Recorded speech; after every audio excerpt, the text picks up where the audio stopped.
trying to free your mind, Neo, but I can only show you the door. You're the one that has to walk through it.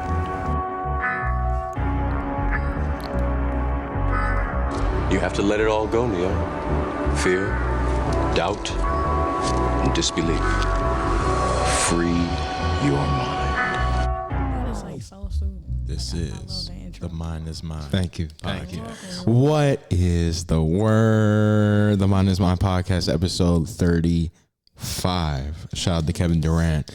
I have a special guest with me today. And as you guys know, before we get into that, if you're watching this, you're noticing that there are no visuals. Unfortunately, my computer wants to trip out as of late.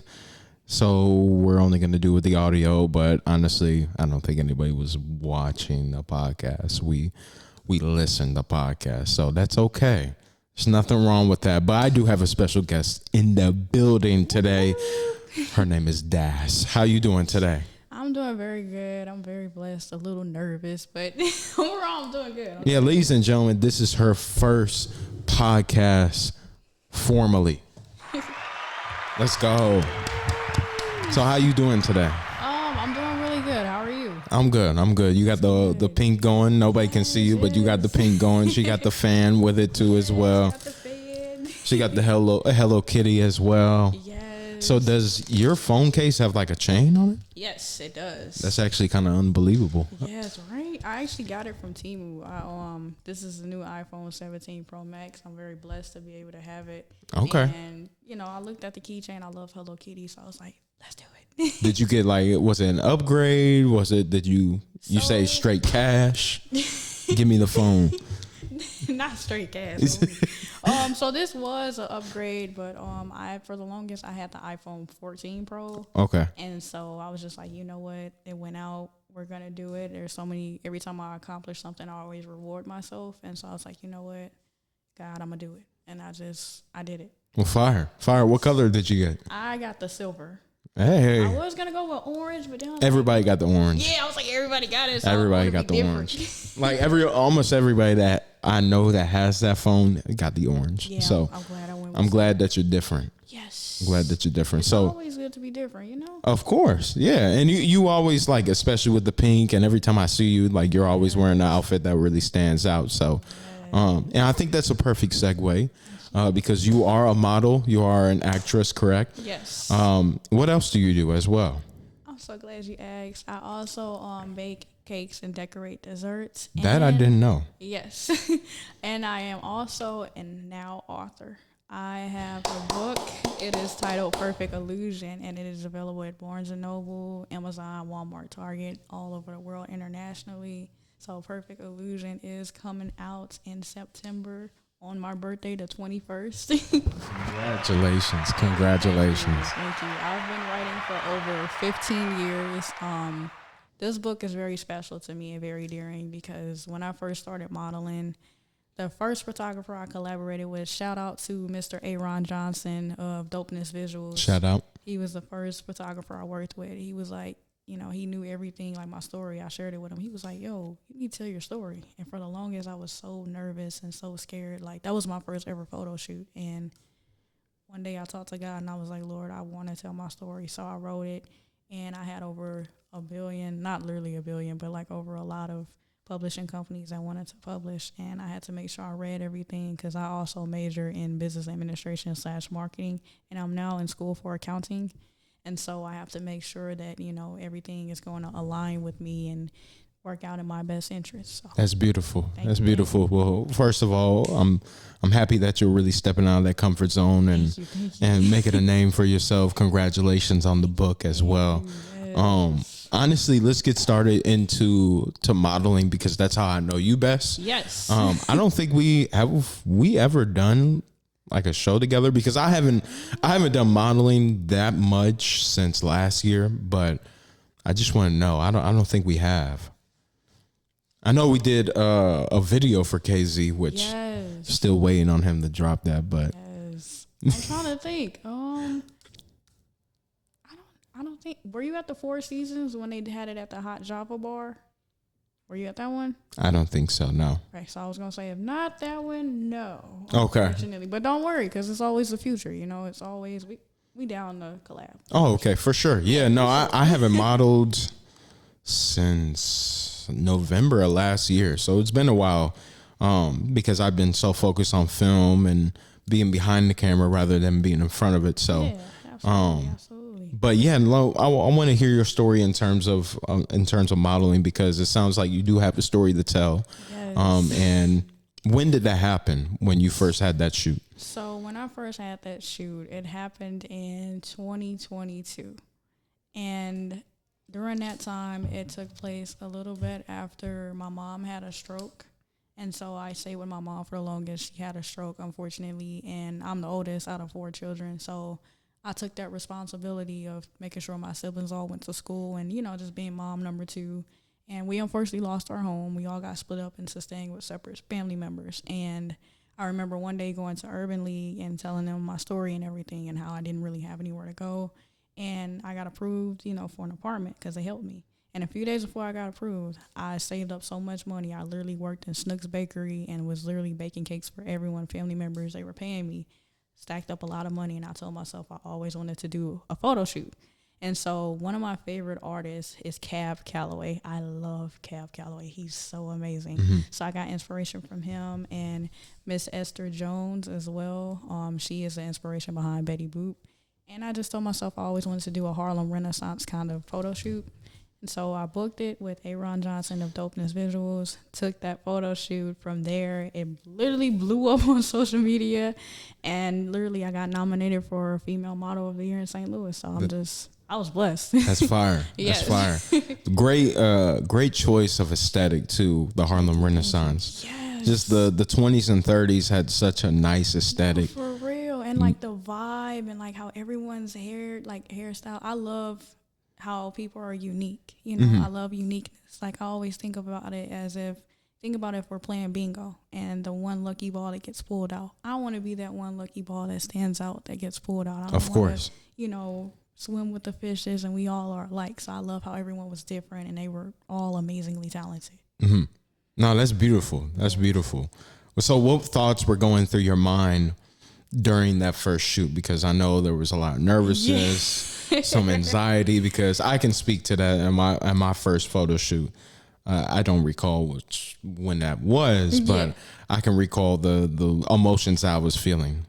Because you can know that you look good and you can know that you're confident, but when you get yourself in the position to actually take those pictures and put it out into the world and have it be done professionally, that's it's a different ball game. So like, what were you feeling in those moments? I'm gonna be as honest as possible. It was like, girl, are we sure we want to do this? You know, it was like, so I always use Yu-Gi-Oh, the anime Yu-Gi-Oh. I always use the game. Yeah, as an example, Yu-Gi-Moto, I would be like Yu-Gi-Moto off of like when the cameras are not on me, I'm like Yu-Gi-Moto, but when the cameras are on me, I'm like the Pharaoh. So, you know, before we got to shooting, I was like, are you sure you want to do this? Like I kept like pacing back and forth. I'm like, oh my Lord, please, you know. That's a crazy comparison. Yeah, that's literally how it is, you know. And then like when he says Yu-Gi-Oh and use a Millennium he's puzzle, locked in. Yeah, so I was like, as soon as I took my superpower of taking my glasses off. So in every photo shoot, the minute my glasses comes off, it's like I'm in the Pharaoh mode. I'm locked in. It's like, time to shoot. No, for real. So it was like the minute after I got done praying, I took the glasses off and Aaron was like, yo, you ready? I was like, I'm ready. I'm locking in. I'm like, yeah, you know, like you must have a pep talk in the bathroom, like, we got this. Yeah, I'm like, whoop, whoop, whoop.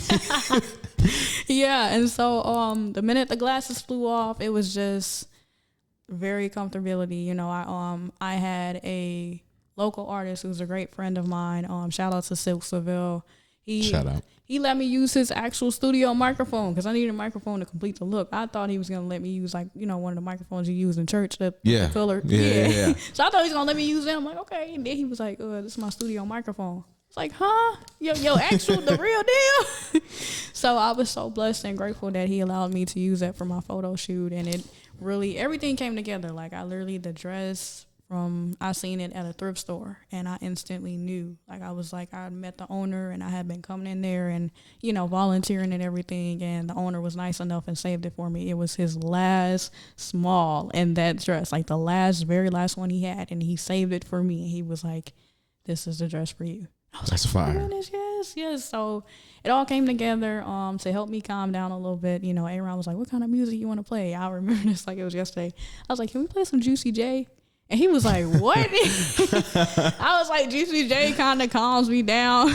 And then Juicy J calms you down? yeah, cause see, like, you know, like when you play Juicy J, I know Juicy J makes ratchet music, you know, respectfully. Yeah. But it's like I love 3 6 Mafia too. So it's like certain songs by Juicy J, like if you listen and tune into the actual story, like every song to me tells a story. So you're listening to it and it's just like I listen to lyrics. I'm a lyricist, so it just really calmed me down. I showed Akira Project Pat, and she thought it was pretty funny how he talks and everything. I swear, because he'd be like, "Put y'all." It's Hey. okay, you're not the only one. Shout out to my dogs in Memphis, man. I don't know y'all, but still, shout out to y'all. But I think it's always dope to reflect on like the first time that you ever do Yes. something. And you said it was 2022, correct? Yes. So looking back on that experience and knowing how much you progressed from then to now, what is the biggest lesson that you learned or that you've integrated into your life from modeling alone? So if I gotta be honest, I wish, like looking back, I wish I can give that version of myself the biggest hug ever and tell her that she is enough and that, you know, she's worthy, and to remind her of it's okay to be different. Like when I first started off in the scene, I wanted so badly to have, like, you know how you read different stories or you watch Love and Hip Hop and you're like, oh, I want that dinner minus the fighting, you know? Yeah.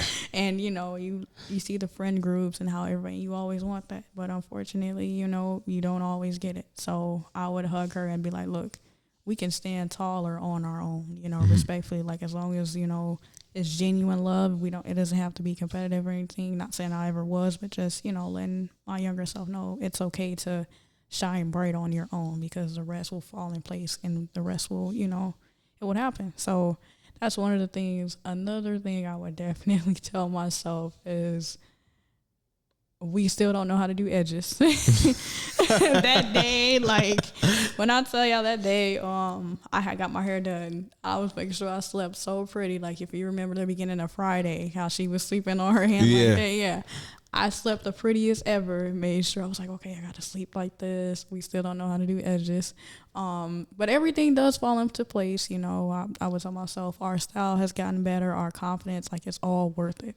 That's facts. Yes. Well, thank you for those words. I appreciate that. You're It makes welcome, me you're reflect on the first time that I was really getting in front of the camera and, Yeah. and doing things like that, because you have all these thoughts of just being self-conscious and judging yourself and Yes. comparing yourself to other people. And at the end of the day, there's nobody like you. That's You're true. you're all you got. So, and God Exactly. constructed you so perfectly to be yourself that you have to Amen. honor that. So, Yes. but what do you love about modeling the most? Oh, that is a great question.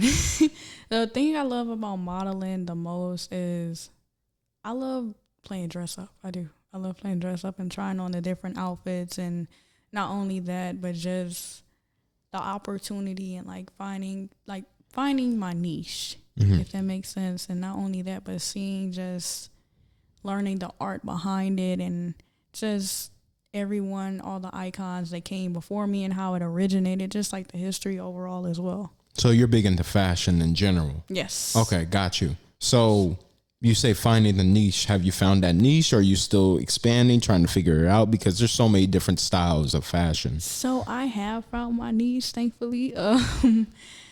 I remember being 7 years old trying to figure out, you know, what my aesthetic was. Yeah. I remember drawing a microphone with an eyeliner pencil on my mouth, like Dancing the Rhythm Nation by Janet Jackson, and trying to figure out, you know, and I was trying to dress like Janet Jackson. I needed a whooping at that age. But, you know, at the time as I grew up, I used to dress tomboyish because, you know, I didn't really have a lot of women in my family. But as I got older, you know, I figured out that I love dressing very girly, and also like comfortable. not like. So when I say girly, let me give a perfect example. So think of, what would be a great example? If we're thinking of, dang, I'm trying to think of, okay, so think of. Don't hurt yourself. No, for real. Think of, in a way to describe me, like AJ Lee from WWE. Think of AJ Lee with the Converse meets Shigo from Kim Possible meets Flora from the Winx Club meets Shira from Shira, and add in a sprinkle of Jade Cargill from WWE Okay. and mix it all together. I don't know everybody from there, but I'm gonna take your word from it because she's over there like clock it. So she understands those references more than I do. So if we can give, if somebody in the comments is listening to this and can send like a picture of what these styles may look like, or if you can send me a picture, Oh, bet. I got I will put it on the screen in this timestamp to make ain't sure like said everybody knows what nothing we're but a talking about. word. I got you. I literally, and then with a little sprinkle of Buttercup from Powerpuff Girls and Blossom. Oh yeah. I got you for sure. Matter of fact, I got them all in my phone. That's how I knew. So is pink your favorite color? Pink is my favorite color. I didn't know this. Yes, pink. Pink is my all-time favorite color. Just like. Are we talking a hot pink or light pink? So if we're being honest, I like every shade of pink except for there's one shade of pink that I just cannot stand. You know, like the not the Pepto-Bismol, but like the very, very, very, very, very dark pink. It's like super dark, like kind of like. Yeah, Pepto-Bismol looks washed out a little bit sometimes. I think I could be wrong, but like the very hot pink where it's not really pink anymore. It's kind of like yep. Yeah, I think I know what you're talking about. Yeah, like I like the pink, like my hair. You know, it's giving Pink Friday by Nicki Minaj. Even though I'm so mad at her. I think a good amount of people are mad at her. Yes. But I think at the end of the day, all that stuff is performative. Yeah. At the end of the day, they're all actors at the end of the day. So Agreed. that's a good segue. So you're an actress too, right? Yes. Nice. So I knew that a little bit, but I'm not familiar with any projects that you've been a part of. Is it mostly like passion projects that you've done yourself, or doing extra work, or have you actually like starred in like a project? So I've starred in a few projects. One of them being The Good Life by Jamal the Comedian. Shout out to Jamal, man. Shout out to check out the podcast with me and Jamal. I need to see how he's doing, man. I haven't talked to him in a minute. But continue. I'm sorry. No, you're fine. You're fine. I played Kiara in there. She was just like the nerdy student, and you know she gets overly excited, which kind of like that myself. So it's just like I'm playing myself. I've also been in a few church plays. I partnered with Christ Pilgrim Rest, and in one of the church plays, I played a troubled teen who was just like. She was very influenced by her environment around her, and like her parents were going through a divorce. And a sponge, essentially. Yeah, she started doing drugs, and you know, and I'm gonna be real, dude. I had never played anybody that knew how to do drugs, so I watched Holly Berry. She played a role where like she did drugs, and I literally watched that scene, and I had to go back and replay it. And watch Zendaya on Euphoria. Oh, Euphoria, yeah, Rue. No, for real. Yeah. R.I.P. Rue. R.I.P.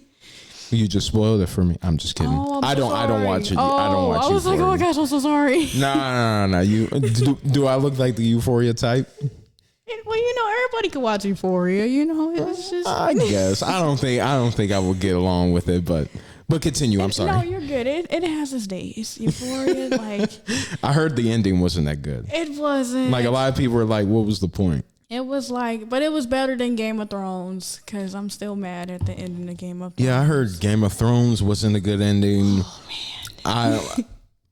I didn't really like Stranger Things was. Oh, don't get me started on that. Do not get me. How y'all gonna tease Vecna this whole daggone time, and then you got him? Don't even get me started. They just like y'all teased him this whole time. Yeah, we were watching it together, and she was like, what is this? Like, what's going on? You have no idea how many times I had to walk out the room. It turned into a Marvel movie, but I don't want to get too off track. I am known for diverging off the You're conversation. fine, me too. But you were playing a troubled teen. Yes. You never played anybody with drugs before, which I No. think that's a good thing. Yes, and it was really cool because it was like the crazy thing was my glasses had broke that night, and I had to go around the whole night. I couldn't see anything at the time, so it was like a blur, and I had to literally just do my thing, and it was good. It was good. You know what? Maybe that helped because that's method acting. And if it's all a blur, then it's like you're on drugs, right? It's true. Hey, that's true. Boom. That's a good point. That's Boom. true. So you're already on the next tier of acting. Yes. You're doing method acting and everything. So Yes. I respect that. Thank you. And then with Perfect Illusion coming out, I'm just gonna let y'all know. Y'all are actually the first ones to hear this, so I am officially medically cleared. I was in a car accident in February of this year. Thankfully, I went to the doctor. I no longer need surgery on my shoulder.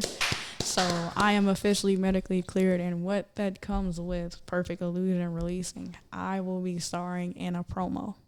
And it's going to be 3 different promos, 3 different segments, but they're all going to tie into Perfect Illusion. Nice. And so I'm so excited to announce it on here. I've never told anybody. So this is really exclusive information. Check out, Perfect Illusion, guys. I can't wait for y'all to see it. I'm excited to see that. Yes. I'm excited to see that. Yes. Because I want to have a way deeper talk about the book. Yes. Without spoiling it. Yes. But I do have a couple more questions in terms of Absolutely. you being an actress. Yes. Because I am big into film. Like I'm getting into that area of my life a lot more lately too. That's amazing. So yeah, no, I would love to collab. I would love to, Absolutely. because I have my own camera, so I'm doing the director work too as well. So That is we can cook something up. awesome. Can I say real quick, not to cut you off? Go ahead. That is amazing. Like from you doing the podcast, Akira, from you doing your thing always as a choreographer. Like I love seeing you guys do your thing. Like I really love it. And I genuinely am so happy to know you guys and to be able to support. And I just want to say you guys keep going. For real. Bless you. Thank you. problem, I no appreciate that. So when it comes to modeling and acting, Yes.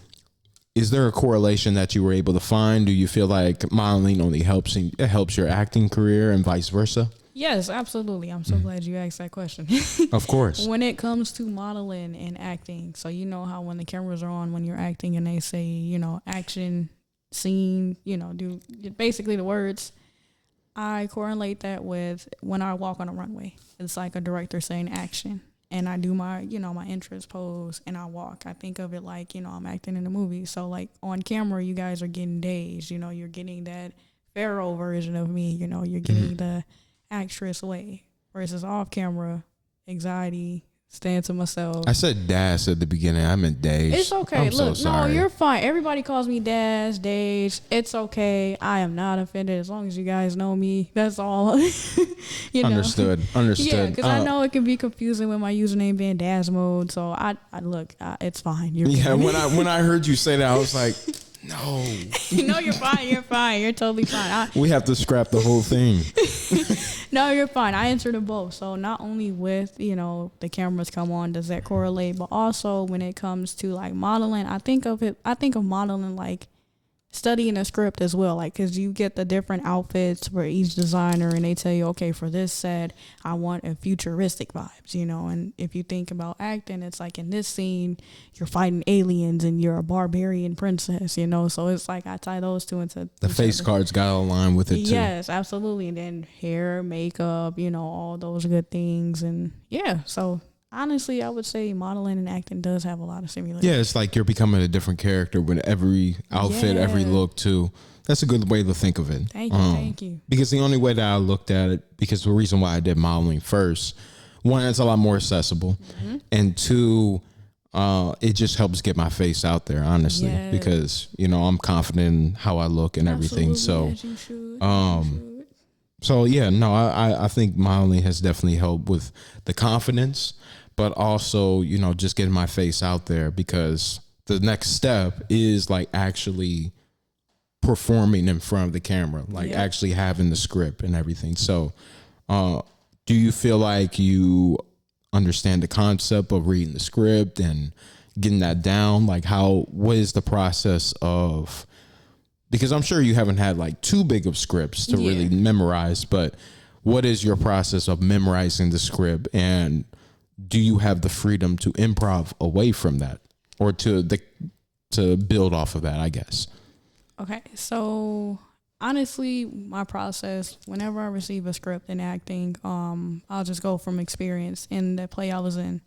Shout out to Miss Karen Jedden Harris. Shout out to her from Christ Pilgrim Rest. When she gives her scripts out, she gives us a deadline. Like, she's like, you gotta know your lines within 3 weeks. So I'll go home, I'll highlight all my lines, and I will literally read the whole play to know what it's about, and I will literally read all my lines.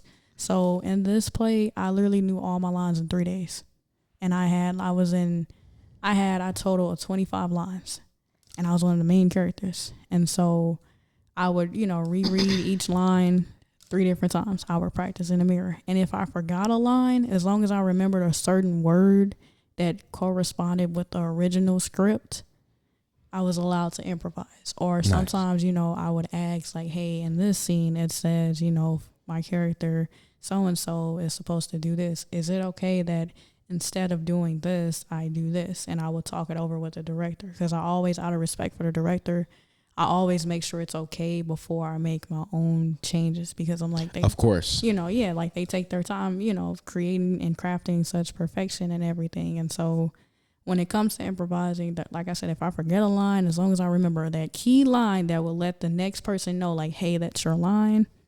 Yeah. I do that. So nice. Thank you. So what do you enjoy most about becoming the character, essentially? Because I know there are people that I was talking to her the other day. Yeah. And I said there's 3 different types of actors and actresses. The one that doesn't really play the character at all, but plays themselves. So like a perfect example is like Dwayne The Rock Johnson. Yes. Like he plays Dwayne The Rock Johnson in almost every movie. Literally. It seems like. Yes. And then there's the people that find themselves within the character, so they're easy to, compare themselves to that character and see like, how do I relate to this character? How can I play this character the best? And then the method acting, like they become the character to the point where it's like who I am outside of the character, like who I really am, that person is not here when we're on set.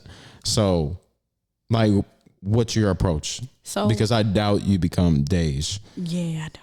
I'm sure you're not taking the Rock. No, the Rock is, oh man. No offense, Mr. Dwayne The Rock Johnson, for listening. So my approach to it is, honestly, I love seeing what, the behavior of the character and their overall description. And I try to do the second approach where I'll see overall how it ties into me. And then I also do method acting. So I do a mixture of both to see which one would fit for which project. And sometimes the second one will fit, sometimes the third one will fit. Other times they both may correlate with each other, but I always make time. I always make sure to take time to research, like I said, with my character in the one play where I played the troubled teen who did drugs. I will do research, and I'll be like, okay, how does a drug addict move? And I will practice those movements at home. And when I first started practicing, I didn't want to look like a zombie from Michael Jackson Thriller. I actually wanted, to look like to believe it. Like that's what, Dej, why are you doing the moonwalk? No, for real. So it was like, I wanted to make sure I research and actually study, like I said, how a crackhead actually moves, and how, the movement, the body language, the gesture, how they talk, from literally doing all of that. I and again, no offense, Mr. Dwayne The Rock Johnson or Jared Leto. Yeah.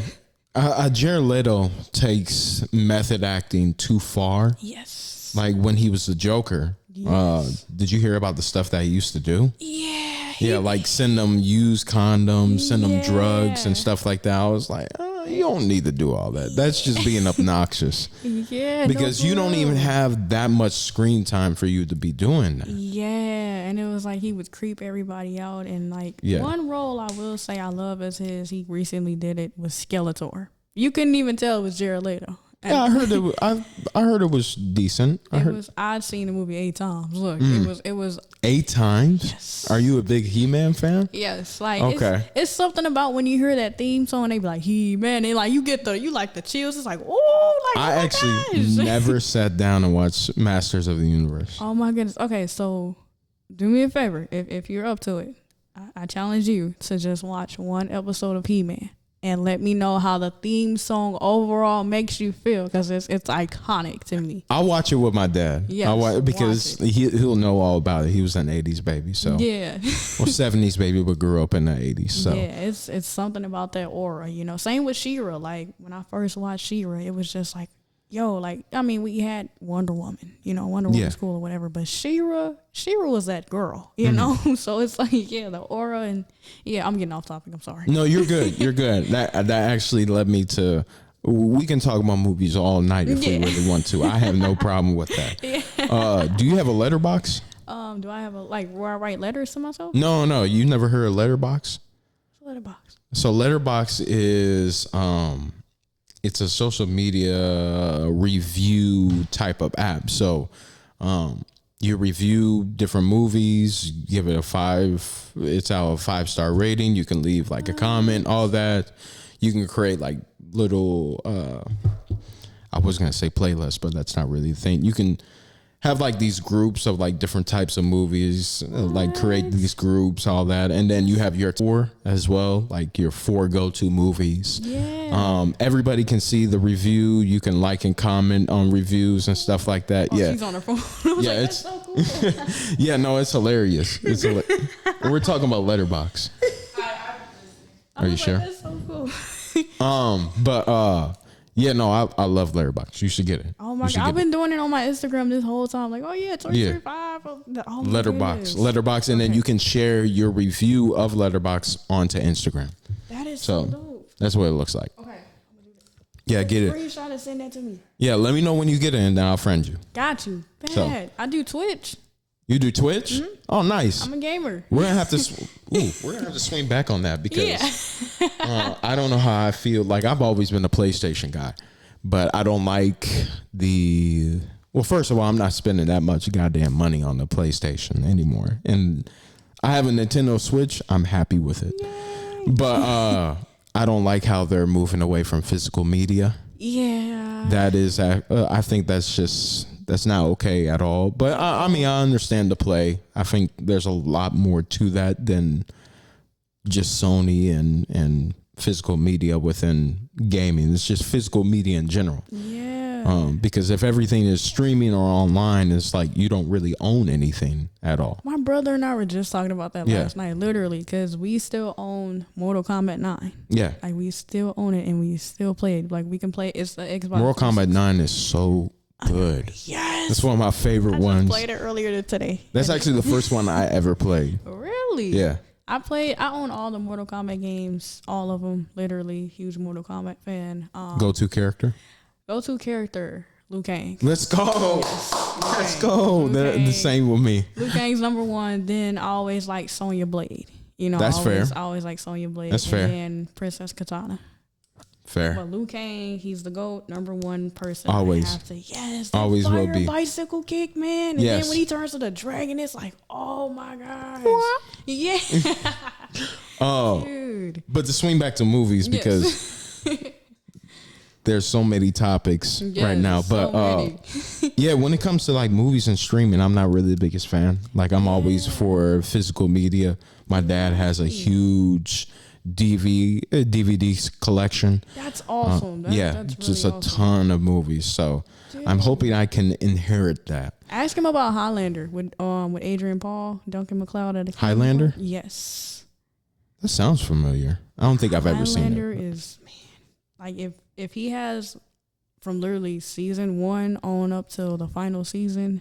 Oh, it's a show. Yes. Yeah, it I was don't- a movie too with Christopher Lambert. He was the original. He was Connor McLeod, and then it went to Adrian Paul. But if Gotcha. he has the show, that's a collector's edition. Literally, it's very rare to find it. Yeah, no, I don't. He has mostly movies. Okay. We don't really have any shows. I've never really been the show guy unless it was like animated. Yes. But I brought up Letterbox because it has the top 4. Do you have like a top 4 movie, like go-to movie? Ooh. No judgment whatsoever. No, If you're good. anything, I'm gonna learn new movies. So Okay, so top 4. In no particular order, by the way. no particular order. Lilo and Stitch, the first one. That's fair. That's My a classic. comfort movie. That's a banger. Yes, Lion King 2, Simba's Pride. My go-to. That Yes, I always wanted to name my daughter Kiara. Yes. what you know about Lion King 1.5? Oh my goodness, dig a tunnel. He was like, dig. Did you ever have the DVD? Yes, I still Where you have could play like the Yeah, video the game little and Safari and- yes. Oh, every single Lion King, I always go back and I do that because it's like the fun of it. Where they're doing like the roller coaster and everything. Yeah, and it's like they take you through a little tour, and then it's like, I remember on one of them, I think it was 1.5, where they were like on the safari, and like it was an alligator, and like Timon and Pumbaa's always leading it, and then it was Yeah, my because that goodness. movie was about Timon and Pumbaa. So yes. yeah, So that's what a wild movie. man, I freaking loved. And then honestly, Zira used to scare me growing up because of how deep her voice was. Yeah.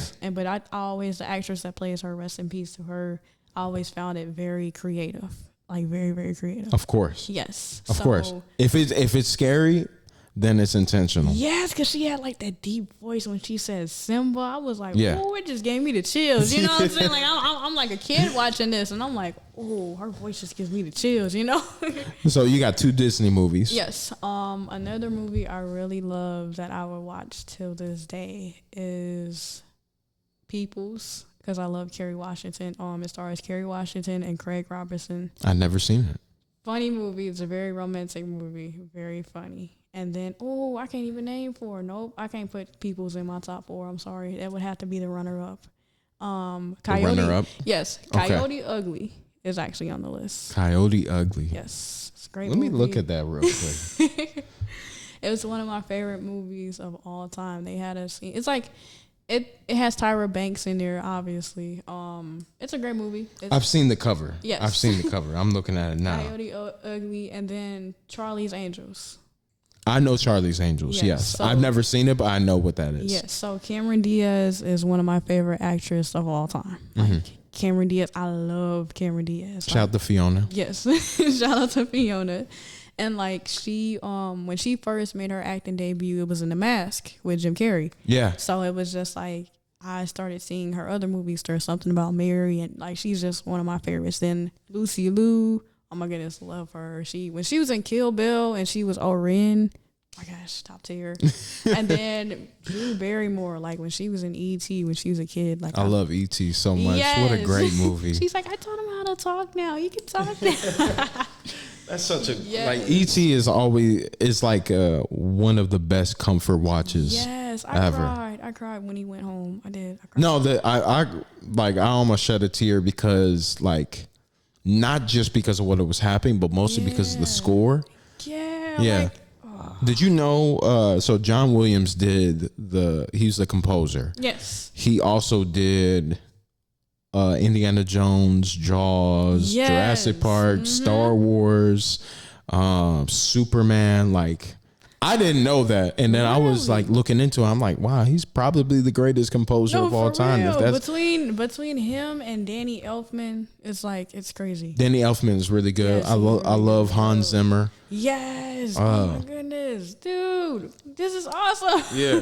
And then there's another one. I forgot his last name. It's Bernard. It's an absolute classic. So we just watched an Alfred Hitchcock movie, Vertigo. Oh. How did y'all feel about it? I liked it. I liked it a lot. I think it's like the 50s version of Obsession. Have you Yes. seen Obsession? Oh my goodness, don't get me started on him. Oh, Bear makes me so mad. Yeah, Bear was the villain of that whole thing for sure. Honestly, if we being honest, I wouldn't say he was the only villain. I would say Ian was also the villain and Nikki. Because I was like, as Ian knew that. Well, Nikki wasn't there. That wasn't Nikki. No, I mean like before she started being like psycho crazy girl, like Yeah. her and Ian, like Ian knew Bear liked Nikki. You know what I'm saying? Oh yeah. Nah, That's nah, in nah. that part. You gotta be transparent, Yeah, especially yeah. in the friend group like yeah, that. for real. Like, and I feel like Sarah didn't deserve what she got. she was probably like the only legit genuine one. Yeah. Literally. Did you notice Nikki is always on the right of him, Yes. but Sarah is always on the left of him too. Okay, you know what? So it was kind of like that devil and angel on the side. The way you just so I thought you meant posture wise. That was deep though. I did not realize, the symbolism with that. Yes. I did not realize until you just said something, because that does make sense now with when they had the car conversation. And he genuinely was, when she was telling him about like the letter and everything, and he was genuinely calm. Versus with Nikki, like in the restaurant scene, she went. Yes. Yeah. Yeah. He And was like, because that's when it started on the restaurant, like when she was like creeping over when he was on the phone, she was on the right of him. So, and that's a dying art in cinema today, is the storytelling without even having to say anything. And now I want to go back and see it and notice that, Yeah. because I love little hidden like symbolism in movies like that. Like I really love saying thank you. Of course. No, I those are the type of movies that I love. Yes. Most of the time, the movies that do that are either old, long, or weird. Agreed. And I have no problem with that. I Yes. love those type of movies. Exactly, because it's like, or even like another movie that does that is like, See? yeah. See? She's not even paying attention. I was like, see? I said, I like the old, long, weird movies. And she's like, yeah. And you're over here like, I can't. I granted, like I do watch some weird movies. Like, What's the weirdest movie you watched? the weirdest movie, I actually watched the weirdest movie of my life last week. It's called The Holy Mountain. Okay, I'm with a Kira on this one. Have you seen it? Yes. You've seen The Holy Mountain? Yes. I'm with a Kira on this one. Yeah, no, it's the weirdest, most taboo film I've ever seen. But if you understand the meaning of it, it's like, it's genius. So, huh? I gave it 4 stars. I'm with you on this one, Akira. Yeah, no, the Holy Mountain is it's not for everybody. And but if you get past I was telling her and a couple other people, my brother too, I was like, if you get past the first 20 minutes, then it's better. It's better. Then yeah. But the first 20 minutes, man, like that is what makes and breaks that film. Yeah, So and I'm one of those people when I'm watching a film, not to cut you off, I'm sorry. Yeah. Is if it doesn't entertain me within 5 minutes, I gotta turn it off. That's fair. And I mean, yeah, no, I was reeled in because of just the chaos of it. And then when I go through and watch it again and listen to like the explanation of it, I'm like, okay, because it was nothing but chaos. They were commercializing, all the lowest kinds of humanity pretty much, and profiting off of, when they were making him into the crucifixion, Yes. they were profiting off of that. So it was kind of like the lowest nature of humanity, where it's like you're taking a spiritual figure but turning them into capitalism. And I found out the whole movie's a satire towards capitalism and fascism. What, dude? Like the way my mind is over here blown, it's just like recalculating. That is so deep. Yeah, that's crazy that you've seen that movie. I did not expect you to see that movie. Look, my family, they watch and listen to all different kinds of genres, from oldies to goodies. Nice. So it's not just one particular like it's all over, all over the place. Yeah, before I watched that movie, the weirdest movie that I watched was probably A Clockwork Orange. I agree. And I love that. I love that movie so much. Really? I love that movie. Okay. I love that movie. Yeah, no, that movie's a masterpiece in my opinion. I do think it's a good movie. It's just it's weird. Yes. It's just really weird. Yes. It's like it's one of those movies where like when I first watched, I was like, huh? You know what it means? No. So it's about now you got me started. But so it's about it begs the question, is it okay or is it morally right for to take somebody that was born not the best, a bad person, and force them to be good? Yes. So it was because that's why it was all chaos and everything. And the government was kind of it's a play on like MK Ultra, if you ever heard of that. Okay. So heard of it. it's a real life CIA experiment that went on for like 40 years, where they were just taking people off the street, like putting them under like heavy use of LSD, playing like things in their sleep all the time, just trying to brainwashing people and mind control and stuff like that. And that's Makes essentially what sense. the movie was about, was just mind controlling him to the point where he would turn good. But that's not a morally okay thing, no matter how bad he was. Yeah. So That makes sense. Okay, now that you're explaining it, the movie's still weird though, but it makes very, sense. very weird. Yeah, It it's very makes weird. sense. And then, okay, dude, you got my mind over here like spinning, like in a good way. You know, it's like, oh my gosh, it's deep. Like I didn't even look. Yeah, Stanley Kubrick is my favorite director. I'm getting ready to go home and watch all these movies all over Yeah, again. Stanley Kubrick is my all-time favorite director. And I think that's a little different, especially being a black person, because Yes. it's like it's so easy for me to say Spike Lee, John Singleton, and all them. But like what really inspired me was like him. I mean, Spike Lee too. I love Do the Right Thing. Do the Right Thing is like one of my favorites. Goodness, yes, I just watched that the other day. Yes, such a great movie. Yes. Such a great movie. Yes. And it still holds impact to this day. And then who else? Brian Coogler, Yes, of course. Ryan Of course. I love Yes. Sinners. Sinners Oh was my amazing. Goodness, that movie has so many meanings that I automatically, the first time I seen Sinners, literally understood every single movie. Yes. And I love movies where like I went with my brother, my little sister, my mom. We all talked about it in the car. We were in the parking lot and just talking for hours and hours. It was a point where we had to realize it's like, we in the parking lot still talking about this. But it was just like, I was like, hey, did you notice that so-and-so represents lust and then this person represents this? And it was just like so cool. It really was. No, just the culture vulture type of. Yes. Yeah, no, I love that movie. He did a fantastic job. Yes. Easily his best movie. I was never really into like the Creeds and stuff. See, Like Creed is cool, yeah. but I also never watched Rocky.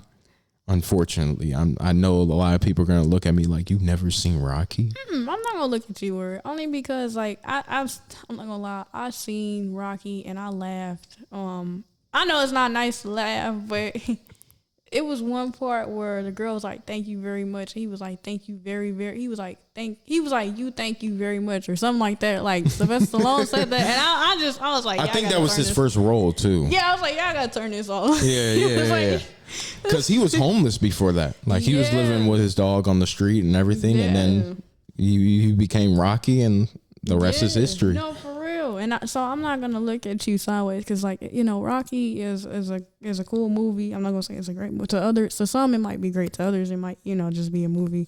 It's an overall cool movie. One of my lines I like to say is not even from the first movie. It's from the one with Dolph Lundgren when he was like, "If he dies, he dies." Like I still Yeah. just use that overall that- context. Is that 4? Or is that 3?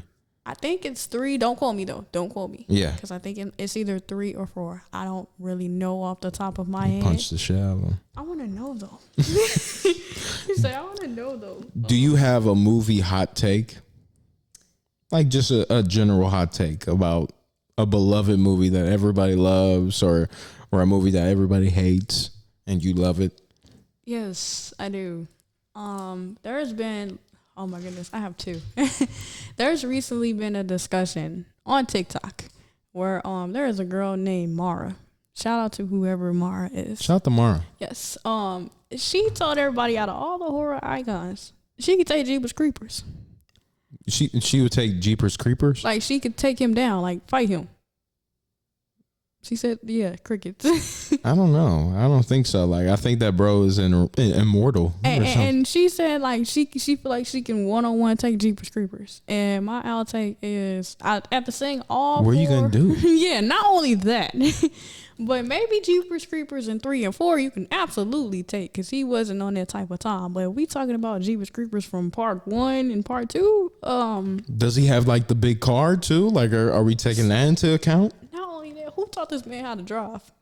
Right. Who gave him a driver's license? Like, Have you ever seen Jeepers Creepers? and the crazy thing is, like, my hottest outtake, I like 1 and 2 equally. 1 is always going to be iconic. 2 is just equally good. You know what I'm saying? But my outtake is this. If you see, first of all, if the car behind you hurry up and turn a right, and they're not going straight, and you see somebody by a church just dumping bodies, keep going. Do not go back and see what he's dumping, because to be honest, y'all not the police. What y'all gonna do?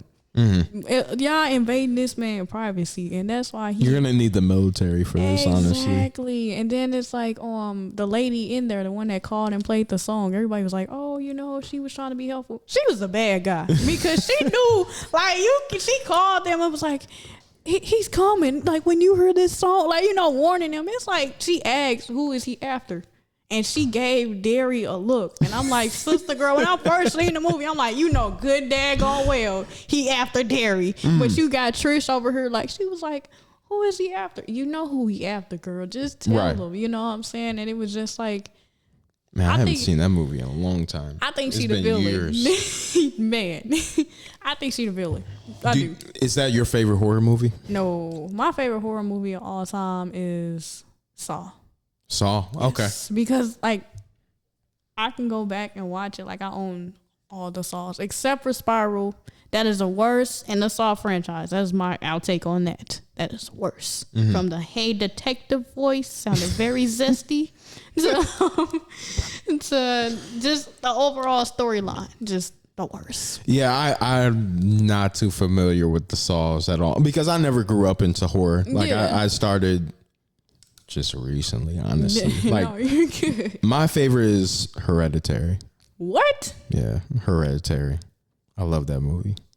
You scared me, low key. The last, she was not having it. She was not. Hereditary, dude. Yeah. That movie freaked me out. Yeah, no, she was not having. I like the movies that are unnerving because it wasn't really like super scary until like the end.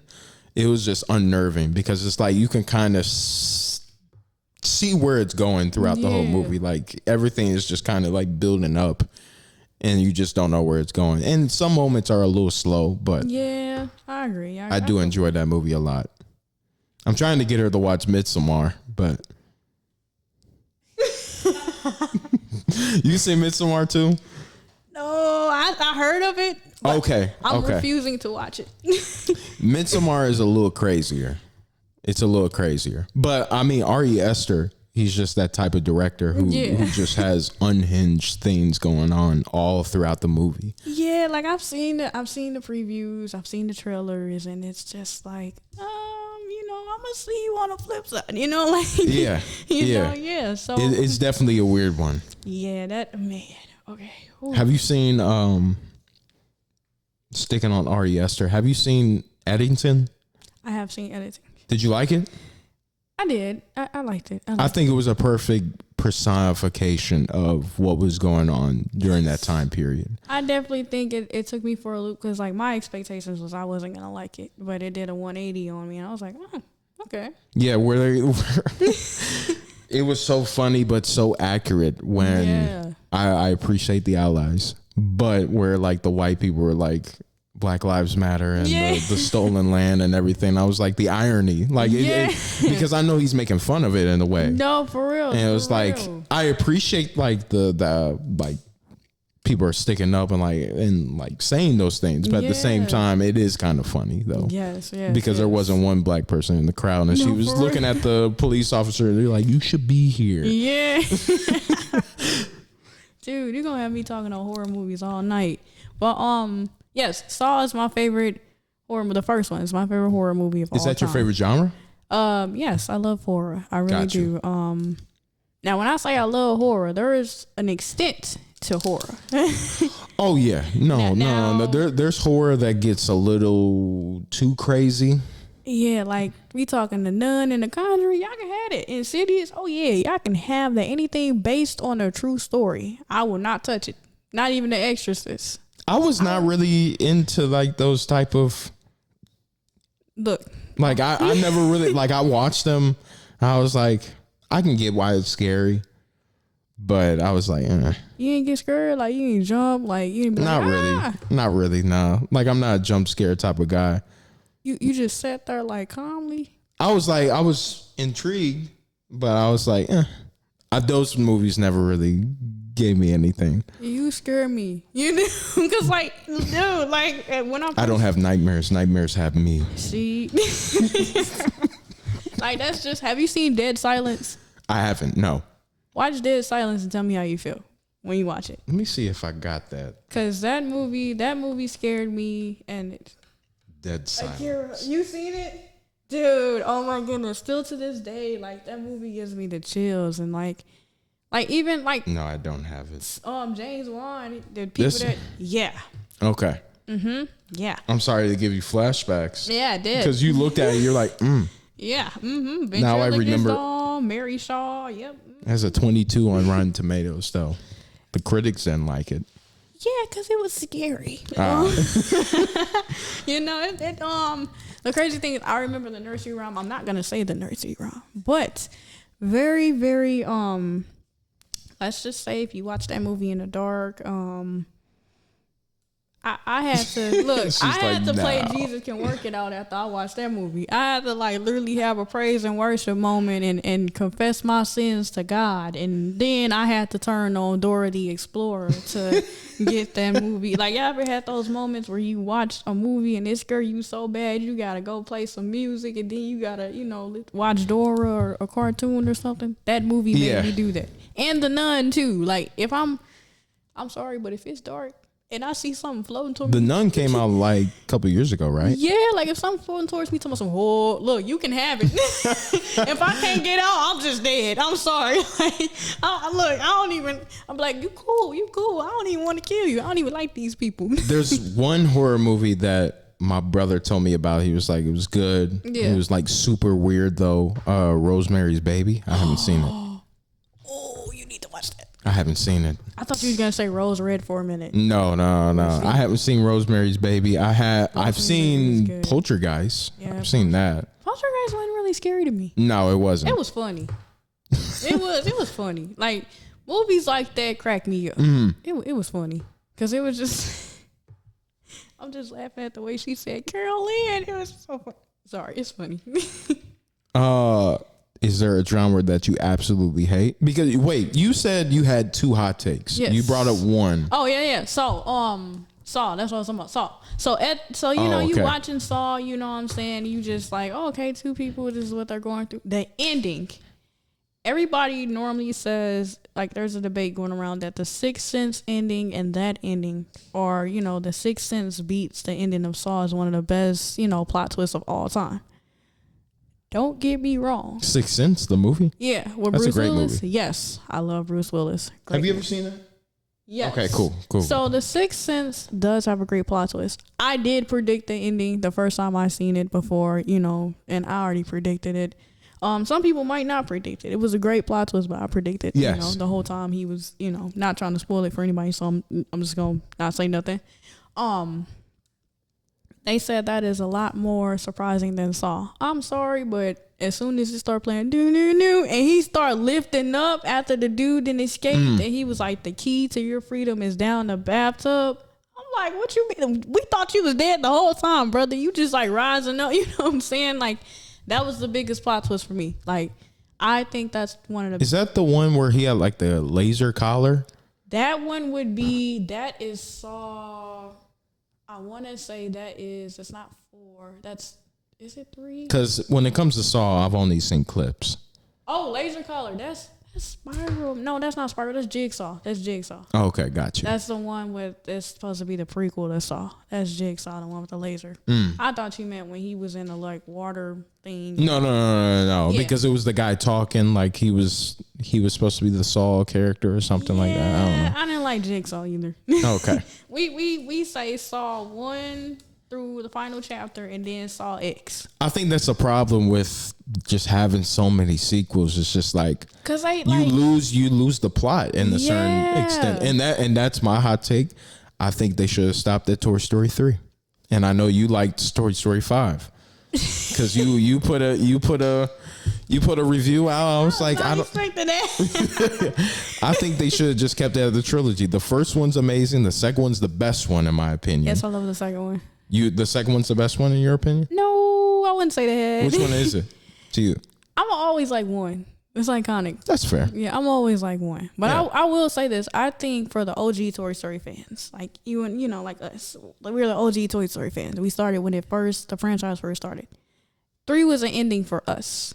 As I seen 4 is freaking hilarious. They had Key and Peele in it. And It had some funny moments. Yes. Yeah, for sure. But I think 4 It was still charming. And yes, I think 4 on up is more so the lessons are for the newer generation. Mm-hmm. You know what I'm saying? Like, I don't mind it. They can make a Toy Story 10, just like they making the Incredibles 3. I mean, it's gonna make them millions of dollars. Yeah, regardless, so. and to me, the toys are still with Andy. You know what Mm-hmm. I'm saying? Well, yeah, I didn't go to Lotso and all them. So, with me, I'm just looking at it like, okay, Bonnie, she got tired of him, so she brought him back to Andy. Now Andy's kids are playing with him. Yeah. That's in my mind. That's what's going on. Yeah, no, I didn't appreciate 3 when it first came out because I was young. I was like, I don't want to see none of this sad stuff. Yeah. But then when I watch it when I'm older, I'm like, this is a great ending. It was It's a great ending. Yes, because it was just like when he was like to infinity, and it was like Andy like. Bonnie was in love with Woody. And Yeah. then it's like in 4, she hate Woody and she like Forky. I'm like, why would y'all have Woody go with Bonnie? if Sporky? she- Is it Sporky? Yeah. Yeah, he was like trash. Yeah. Dude was hilarious. But it's like, why would y'all have Woody go with Bonnie for her to be in love just for in the next movie for her to dismiss Woody? Like, she was so gun-ho all throughout 3. Like, that just, right? That makes me so mad. It's like, you could have kept, Woody was going to college with Andy. Yeah. And I feel like Andy wouldn't have discarded Woody. Like, Woody was Andy's favorite toy. Yeah, he had Buzz. He had his astronaut, moment. But Woody that was his dude. That was his boy. Woody was like his right-hand man. Mm-hmm. Why would y'all make him go to Bonnie just for her to disregard him and then he gonna go with Bo Peep? Like, Yeah. I was okay with not knowing what happened to Bo Peep. I really was. So I was okay. I just assumed, she got thrown away. But I It's didn't the power of the dollar, I guess. Yeah, I was okay with not knowing. Everybody her. comes back with the power of dollar. That's why we got RDJ playing in the Marvel again. Oh So, my goodness, that is. Don't get me started. yeah. Don't get me started, man. Yeah, no, I'm sure we could be here all day with Marvel. To be fair, I kind of checked out on it years ago Yes. because I think it just got a little too overwhelming. I'm like, you want me to pay a subscription to watch stuff that I'm gonna have to go back and reference? Like, no, I'm Yeah, good. like I'm a huge Marvel fan, so I still keep it going. I just love. Yeah. One thing I didn't like though now with him being Doom is that they didn't have a lead up. Like with Kang the Conqueror, what I'm saying, Jonathan Majors, they Yeah. led up through him in Loki. Like, I'm still wanting to know, what I'm saying? Like, can y'all please bring him back? You know what I'm saying? He did a great job. Yeah, like Like the Quantumania movie was not that good, It really wasn't. but it was not good at all. But he was like the silver lining. in it. Yeah, and then like even through the Loki show, when he was like, "We've had this conversation before," and he was like, "I'll see you." He soon. did a great Like, job. Yes, It's just unfortunate with all the BS that happened. But I feel So. like if they can forgive RDJ on the things he's done in the past, you know what I'm saying, y'all can forgive Johnny Depp and Jonathan Majors because they tried to recast Captain Jack Sparrow. Who finna watch it? If it ain't Johnny Depp, I'm not finna watch it. Yeah, and also they brought back a Harry Potter show and everything. I'm like, I know, like, I don't have a problem with Harry Potter. It's just like, why are we telling the same story? Like, we know this. They did that with Percy Jackson. Yes. Percy Jackson. Wow, I haven't seen that. Man, Percy I saw the Jackson original was one in amazing. theaters. My Nana took me to see I it. own all the books. Fun fact, though, I'm probably gonna get some hatred from this. Oh yeah, let them know. I've never seen Harry Potter. You've never seen Harry Potter? Wow. No, there's only one scene I know, and it's because my You mom never seen all of them? I've never any seen of them? any of them. Like my mom took us to the movies to see the Deathly Hallows. Is that what it's called? Yes, that's the second to last one, and the last one. Yeah, part 2. Is the one I went You to saw see. part 2? So you saw the ending? And No, I didn't. She took us to the theater and I fell asleep. And I woke up when it was off and like she was like, "Oh, Darby," like he was like, "Darby wants to stay with Master." I'm like, "Who's Darby?" So I've seen. So I know for a fact I've sat down and watched 1 through 4. Yeah. I love the 4th one. I'm not gonna lie. The 4th one, at least when I saw it, was really, really good. Especially that maze, the whole thing. We talked about it. It was really good. I'm not gonna say anything else. I just think like, and it's not because I don't like Harry Potter. I just think it's because with me personally, like I want to read the books and take the time to sit back and watch it. Like with Percy Jackson, I read the books, watched the movie. Even with Twilight, not a fan of Twilight, but I read the books. I've never seen it. You're not missing anything. I don't think I care to see it. Honestly, those you're are not not my missing type of movies. Yeah. I gotta sit through some of the romantic movies that she has me watch. Some of them are good. Really? Some of them are good. Romance movies. What kind of movies she have you watching? We saw reminders of him. Yes.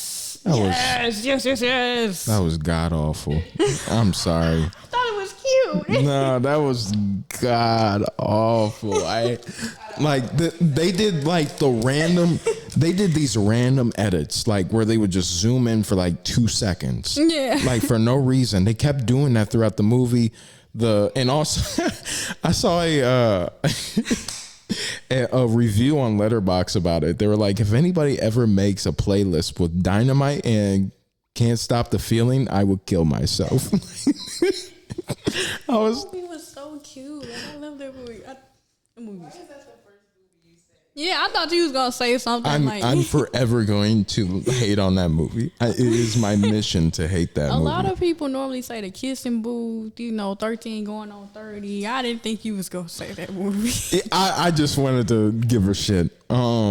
She showed me Jerry Maguire. That was really good. Very great movie. That was good. I like that movie.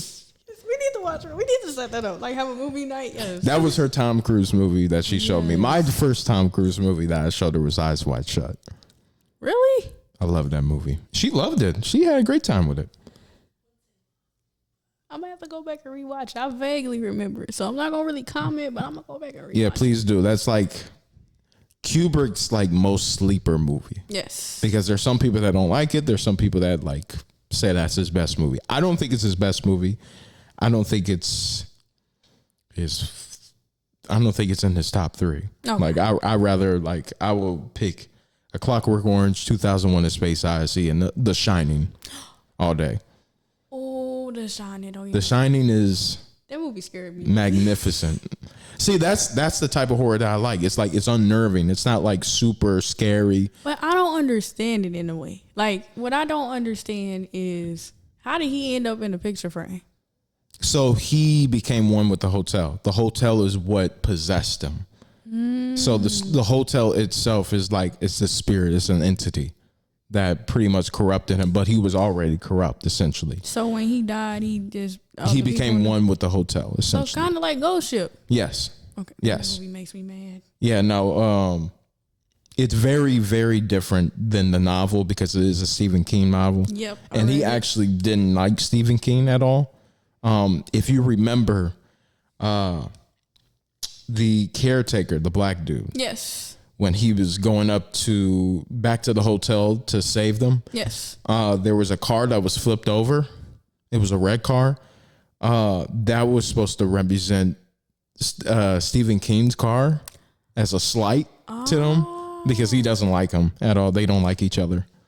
Oh. yeah. Okay, I did not know that. I thought you would have.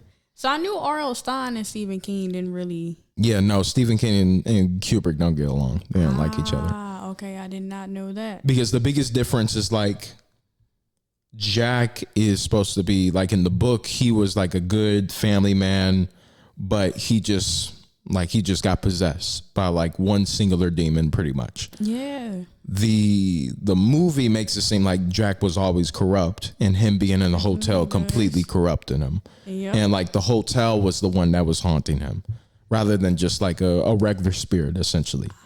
Have you seen Welcome to Derry, the TV series? I haven't. No. Okay. When it comes to like TV I was series, gonna tell them the fun fact about that, but never mind. go ahead. I'm not the biggest like TV show guy.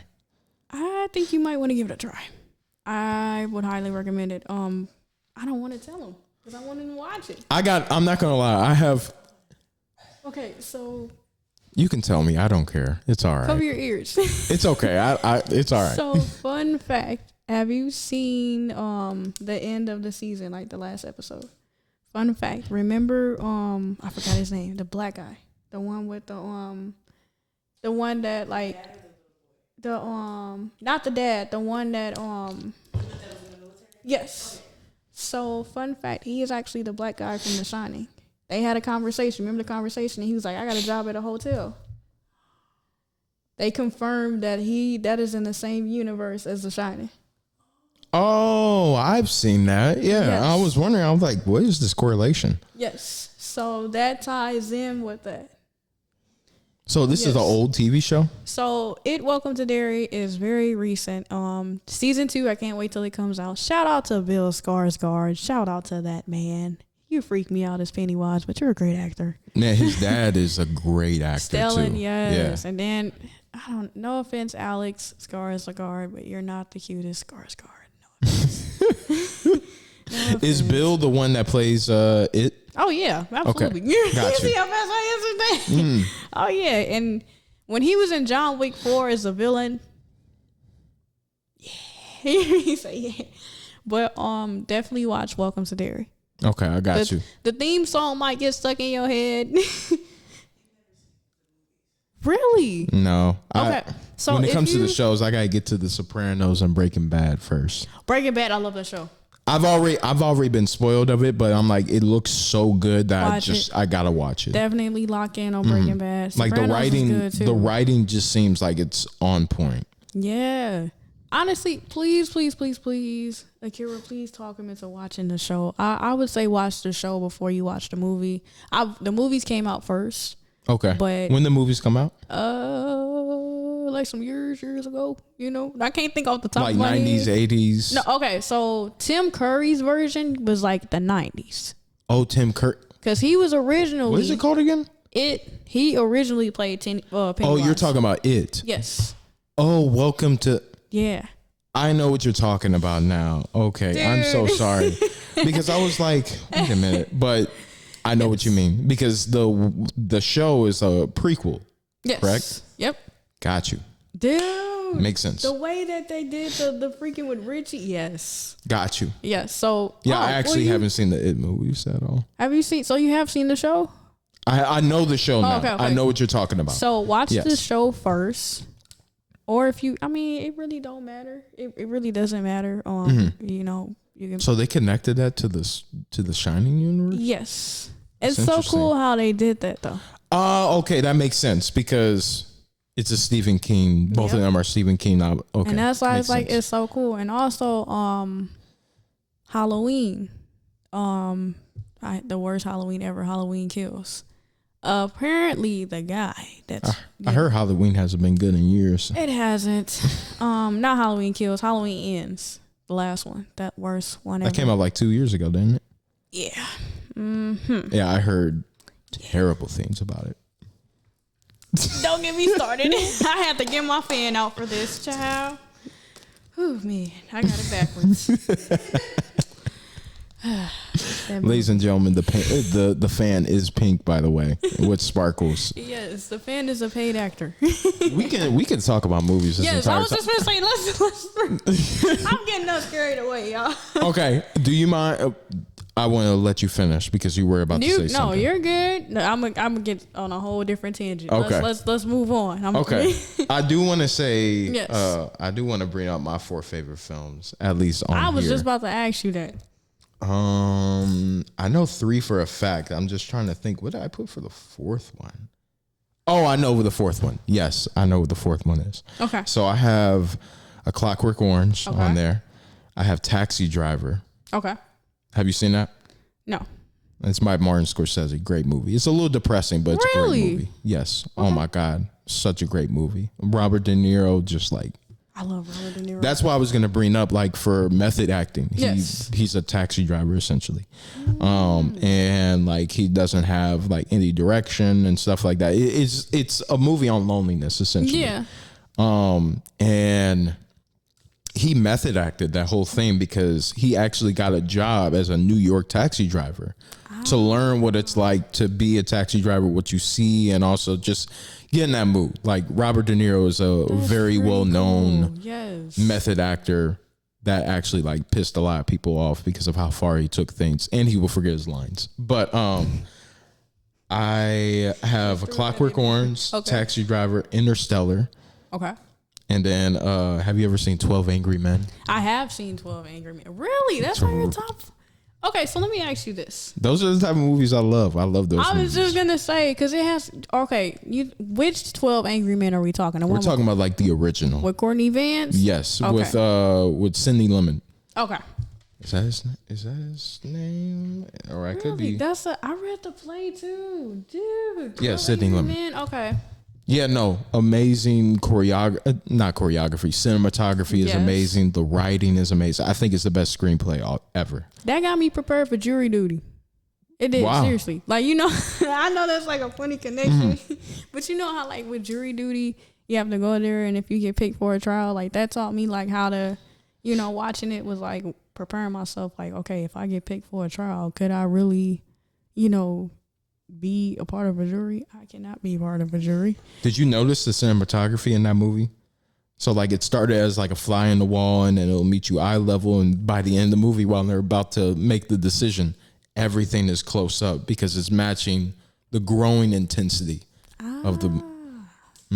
The crazy thing is I know everything you're talking about because I took a film class. Yeah, I haven't know taken a film everything class since high school. Really? Like Yeah. in college, I took a film class because I just always wanted to learn, you know, different things. Like, I'm like, if I'm a model and act, I got to, you know, use it as a side hustle. What y'all watch, if you remember? That was one of the movies we watched. Another movie. 12 Angry Men? Yes. Such a great movie, man. That I was- fell in love with it. Man, it was like, because, you know, we had to vote. And we had to vote between that or Old Grit or True Grits.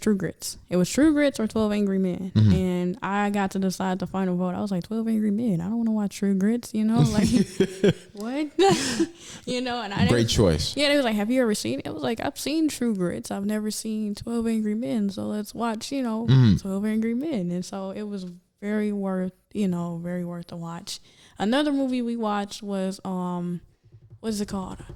What is that one movie called? It's like, it has Emily Blunt in it. And like, You Can't Make a Sound. Quiet Place. Yes, Quiet Place. We watched The Quiet Place. You watched A Quiet Place in film? Yeah, because Wow. we got to see like the camera angles and you know like the different like the sound and learn the different and we also there was another movie. I guess that is a movie where it heavily storytells through Yeah, visuals yeah. rather than sound and yeah. Because it was either that or Beethoven. You know, like Nah, the I never- composer. I'd never seen it. Want to watch I didn't know there was a Beethoven. movie behind it. Yeah, like because it's like every music class makes you watch those kind of movies. Like have you ever? Yeah, like You watch movies in music class? yeah, like we watched Joseph and the like we watched a lot of movies. So it was a musical. It's called Joseph and the Technicolor or something like that. It had what is his name? Donny Osmond in there. He Yeah. he was in there. He played Joseph. Donny Osmond. Yeah, and we got to Like watch from the Osmond brothers? Yeah. Oh wow. Fun fact, he sang Be a Man from Mulan. Yeah. He Did you know like that was like the supposedly white family that was going against the Jacksons? Really? Yeah, they failed miserably. But Weird, because I mean it's the Jacksons, man. Like, right. Yeah, no, because they the youngest one and Michael like were doing like an award ceremony and stuff, and they were making jokes about it and stuff like that. So in an unbiased opinion, when I first heard Michael Jackson sing, what is that song called? When he was like, "When I Had You." When I Had You. I Treated You Bad. Who's Loving You? Who's Loving You? Oh, yeah. Yeah. Who's Loving You? It was on the tip of my tongue. When he first, MJ, like as a kid, when he first, you can feel the soul. And that reminded me of Levi Stubbs of the Four Tops. When he first sang this song called Bernadette. Mm-hmm. And you can hear the emotion in his songs. If he's also an actor. He plays Audrey too in Little Shop of Horrors. We got to watch that in music class. Little Shop of Horrors. Wow. Yes, he was Audrey too. I watched that when I was young. Obviously, I wasn't too interested in it, but I'll have to go back because what's his name? He also played Willy Wonka. You said who? Oh, Gene Hackman? Yeah, Gene Hackman. Gene Hackman? Yeah. You talking about okay. Gene something. Yeah. Gene Hackman? Yeah. Okay, because I'm like, I know Gene Hackman, then I know Johnny Depp, and then because he was in Blazing Saddles too. Yes. Blazing Saddles was good. Mm-hmm. But yes, like you never seen the original Willy Wonka, haven't you? I'm gonna be real with you. You're probably gonna laugh at the Oompa Loompas, like yes, you are. Because like they had like the little. It's a little racist. The little mint. No, it's about their hair. Well, like, yeah, but also it is a little racist it is too. Racist, it is yes, a little racist too. I was laughing. Yeah, they at were their Indians. Hair. Yeah. Yeah, nah. I never peeped that until like somebody had to tell me. Mm-hmm. You know what I'm saying? Like when I first seen it, I was just like, oh, they were treated bad on set too, apparently. Yeah. Yes. And also like the whole going through the tunnel and everything. This isn't really like a spoiler because you've seen the Johnny Depp one. Yeah, it's literally the Johnny Depp one. In my opinion, is a lot better, and not just because it's. Oh, I wouldn't say that. I can't say that. Well, respectfully, Gene Hackman did his thing as Willy Wonka. Respectfully, you know what I'm saying. He did. So I'm not gonna say as far as that was like. And the score is amazing. Yes, the score is amazing. It's still worth watching. Definitely still worth watching. After hearing everything everyone experienced on that movie, that's what made me look at it a little differently. But overall, that is a great movie to watch. I would definitely recommend watching. You know what I'm saying? And Gene Hackman is a great actor as well. Yeah, what the hell was the scene where they went through the tunnel? With Augustus? Yeah, when they're going through the tunnel to go to the next stage and like it's all flashing lights, but did you watch the censored version or the uncensored version? Because the uncensored version has clips of like somebody chopping a chicken's head off, like beheading a chicken. I don't know why they put that in there. There was two different versions? Yeah, because they thought it was like, it's Willy Wonka. It's supposed to be appealing to kids and everything. And when they're going through like that psychedelic type of scene, that somebody's just beheading a chicken. Well, to answer your question, I've never seen that version. So, yeah. You say to answer your question, I would That's say, crazy. Yeah, no. I would say the censored version. You would say to answer your question, because I was like, you get nothing. You lose. That man, I would be so mad. Like, good day, sir. Yeah, like I would be mad, honestly, if you think about it. All those kids did all those things, and then all they got was a different appearance when they left. Like they look different than how they went in. Well, yeah, I mean, he kind of did expose like how every kid there was like really stuck up or didn't have any manners or like all of that.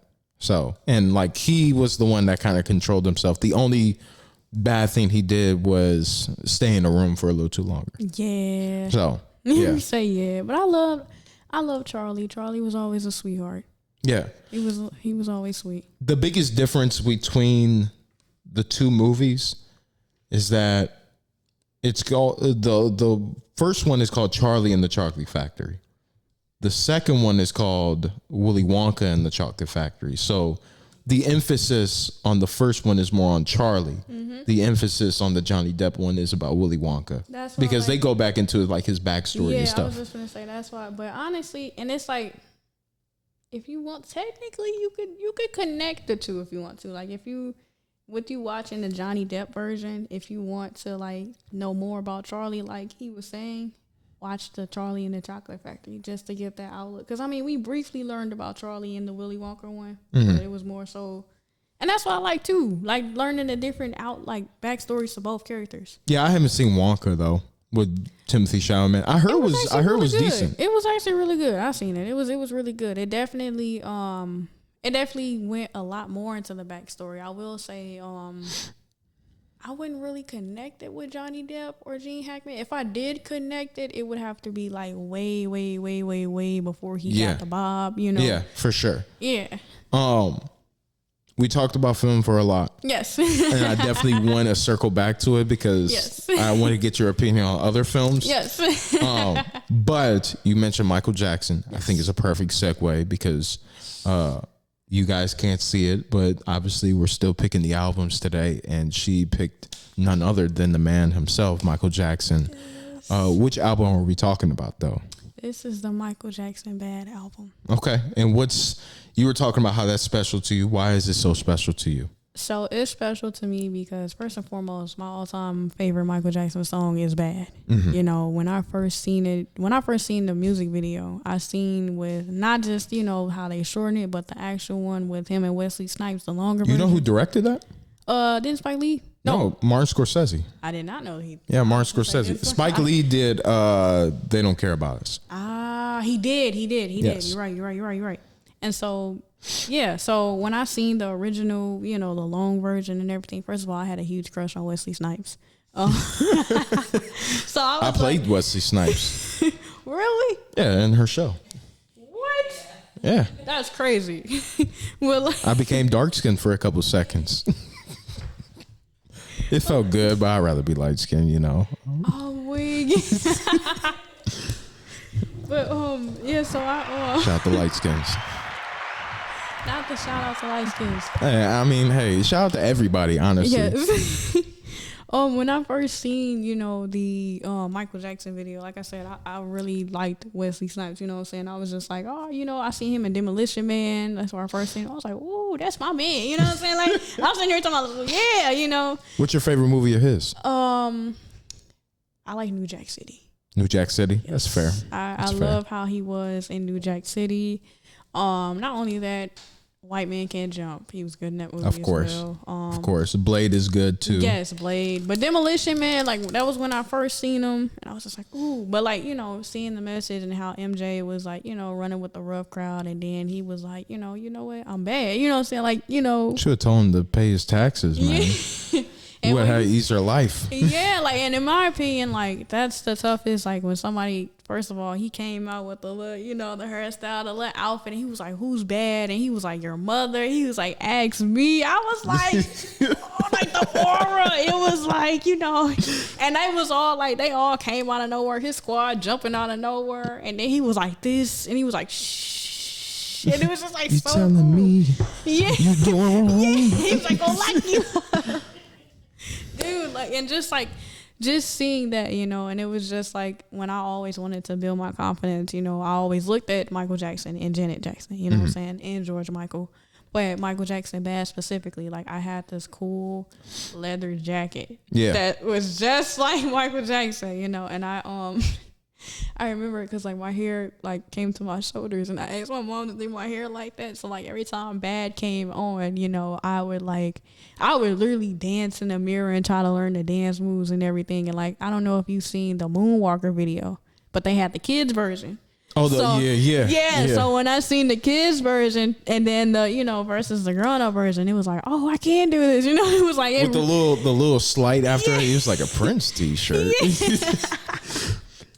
And so it was just like, you know, just seeing that and the meaning behind it. Like I always played Bad, you know, because I got bullied growing up. So you know the true story behind it, right? No, I don't know the truth. So like he was playing an actual person who was at an upscale school in like upstate New York and everything. And like he came back to his neighborhood and he got killed by the people of his own neighborhood. So he was kind of paying homage to that story. And that's why he was like, who's bad? Like, what is the definition of bad and stuff like that? What is bad to you? I never looked at it like that. I see that puts a different meaning to the song. Like I never looked at it like. And then Martin Scorsese directed it, so it's like just top tier. No, for real. So it was just like, you know, yeah, like I just always that song. When I got bullied, you know, I would play Bad by Michael Jackson. Literally, I would have. Did you dance in front of them too? Okay, it's embarrassing, but it was one time where my bully, I went to school, I had my jacket on, I had enough, you know what I'm saying? Like, and like my bully was like, oh, I'll never forget, I don't want to name drop nobody, but we're just going to call her Miss Thang. So, you know what, Miss Thang, you know, she was taller than me, you know, she was like very, very well manly built, no offense, not trying to be funny. And, you know. There's some of them out there. Yeah, you know, she.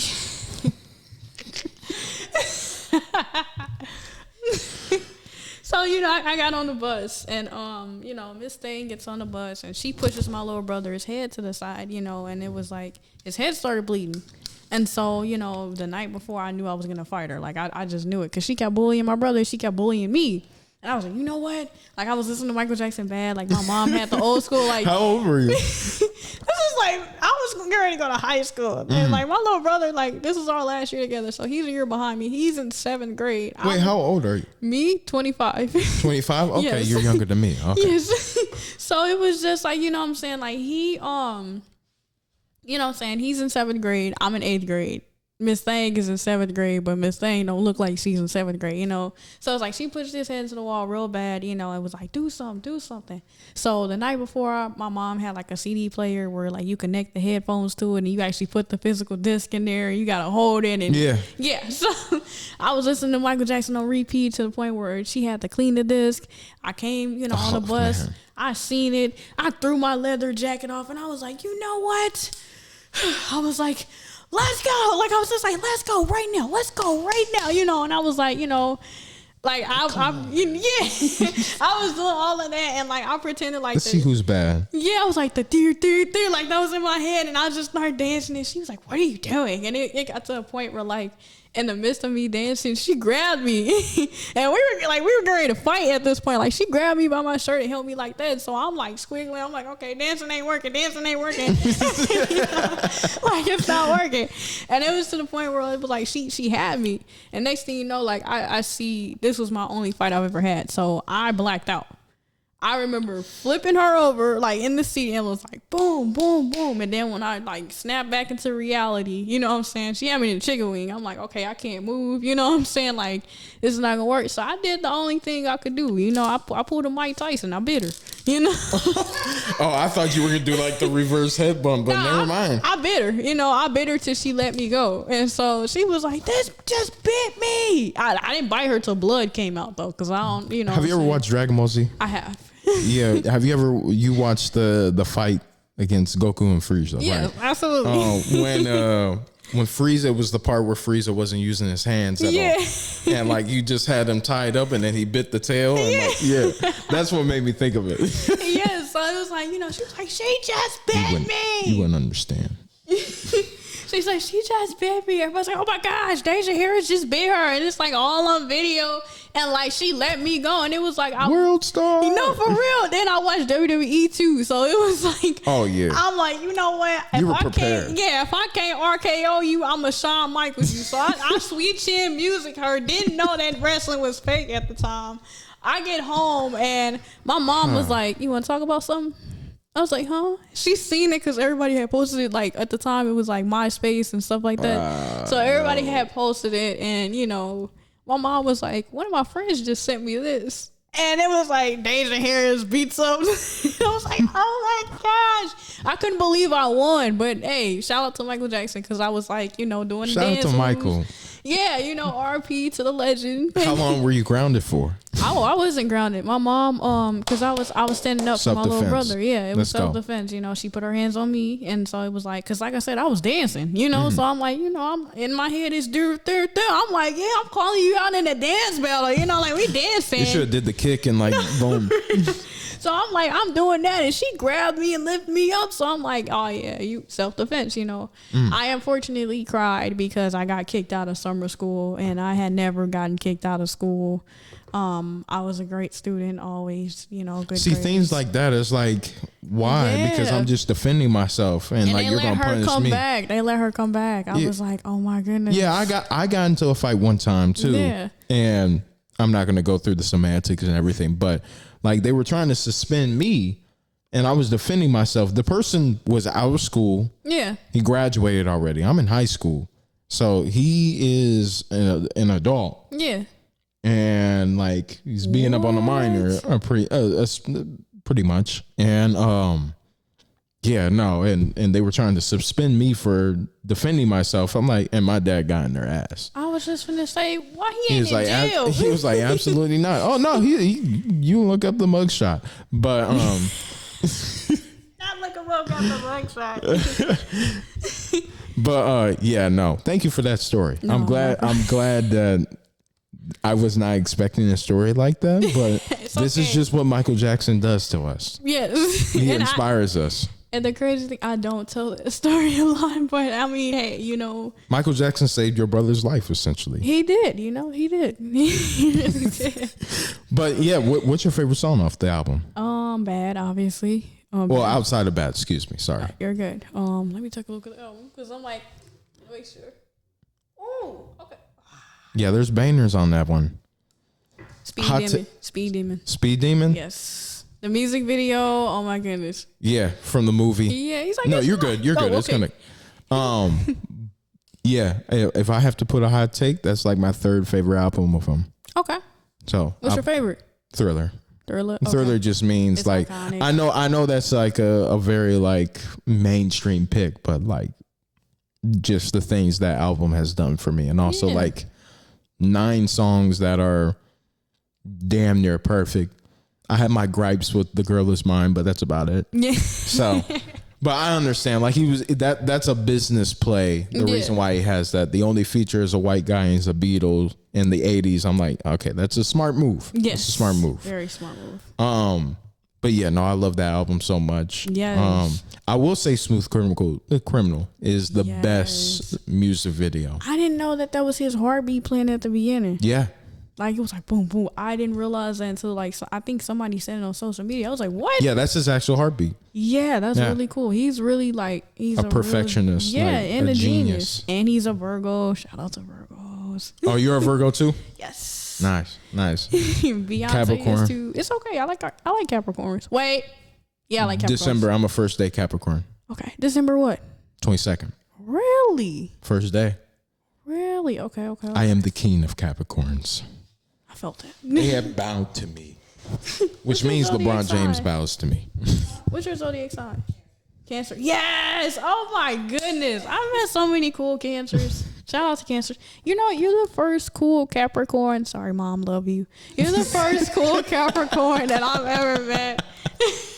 I didn't think you were going to get the slight to your mom, but I appreciate that. No problem. I appreciate that. She crazy. I'm sorry that she has to be at the expense of it, but you know what? I'll take the compliment.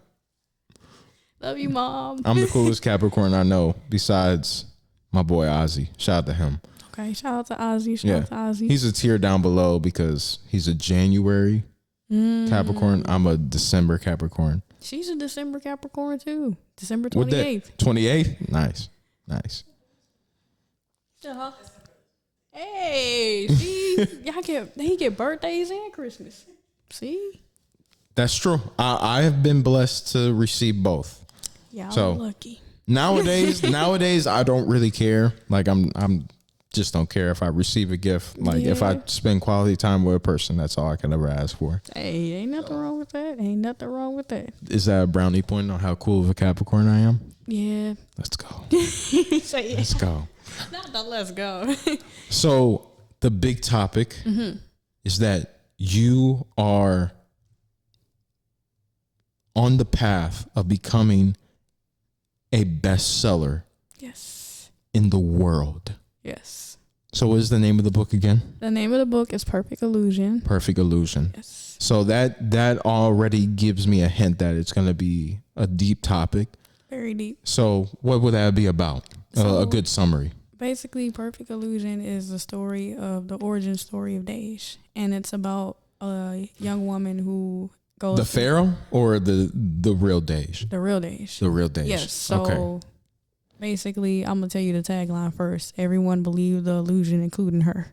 Mhm. So it's like when you guys go on my social media or when you guys meet me, you know, normally it said modeling and different events and everything. So you Yeah. get, you think, oh, she's naturally genuine, very sweet. A lot of the times we can fall into the illusion that based off of social media, In the physical. yes, in the Yeah, physical. the Yes, physical. the physical. Yes. When you're on social media, you normally, you assume different things, basically. Of course. But you never know a person's true story until you walk into their shoes. Yeah, because social media 9 times out of 10 is just the highlights. That is true. It is just the highlights, So Perfect Illusion tells the story, the actual true story of how Deja Harris became Dej, and it's about a story of resilience, faith driven, It's a lot of hard work and dedication. And for anyone who ever felt like just because you're different and that you don't fit in with the crowd, that, you know, you don't belong. And I'm here to tell you, you absolutely do.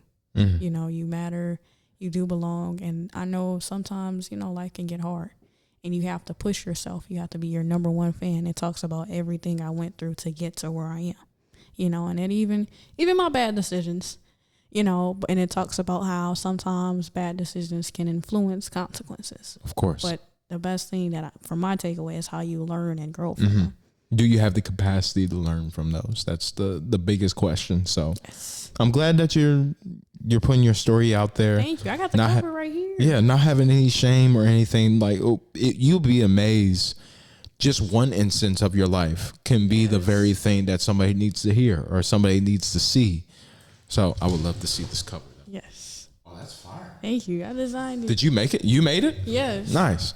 What did you use? So I use, like, with the help of Canva, like, I also use, like, so fun fact, this photo. You made that on Canva? Yes. This photo, shout out to Langston Ewing of Ewing Media. He actually Shout out to Langston, man. He took this photo. So it was like a black background. He took the photo, you know, with the pose and everything. Yeah, that's on Instagram. I've seen that before. Yes. So he took that photo. And then I just pretty much, like, I went to YouTube, the School of YouTube University. Shout out to Shout out to YouTube. YU, Yes, YouTube University. For real. And I looked like how to add different features and everything. Because what I don't want is, I don't want it to look AI. You know what I'm saying? So I would ask Langston, I'm like, hey. Thank you. I was hoping you said it wasn't No. I kept asking him, I'm like, hey, you know, does this look? And he was like, I ain't gonna lie, I do kind of look AI. So that cover went through like 10 different, you know, because he was like, I'm a photographer and I'm gonna tell you the truth. It does kind of look AI. And it was just like, you know, I kept asking for his input and everything. Because like I said, a lot nowadays, society has adapted to AI. I want it to look natural as possible. So this is the idea. I'm going to keep real. It might not even, like, the wording. Yes, it's going to be the wording and the tagline and the rain. But I might redo the photo.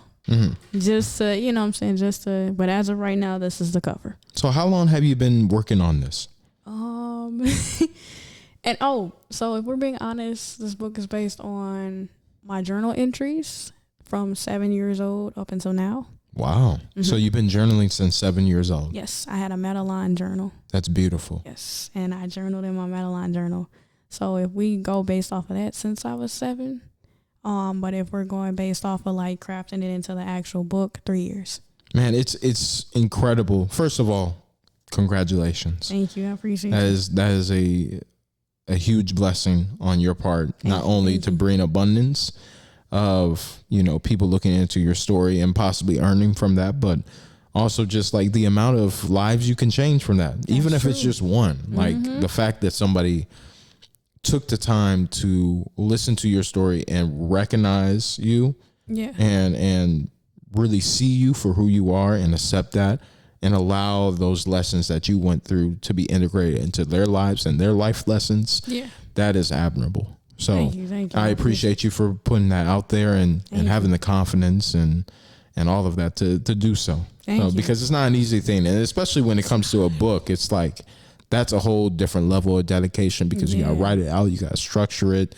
And you're also like you said, you're looking at your journal entries since 7 years old. So it's like, it can be easy to get self-conscious about who you were and ask yourself, did I really change that much? Did I really come that far that I believe myself to?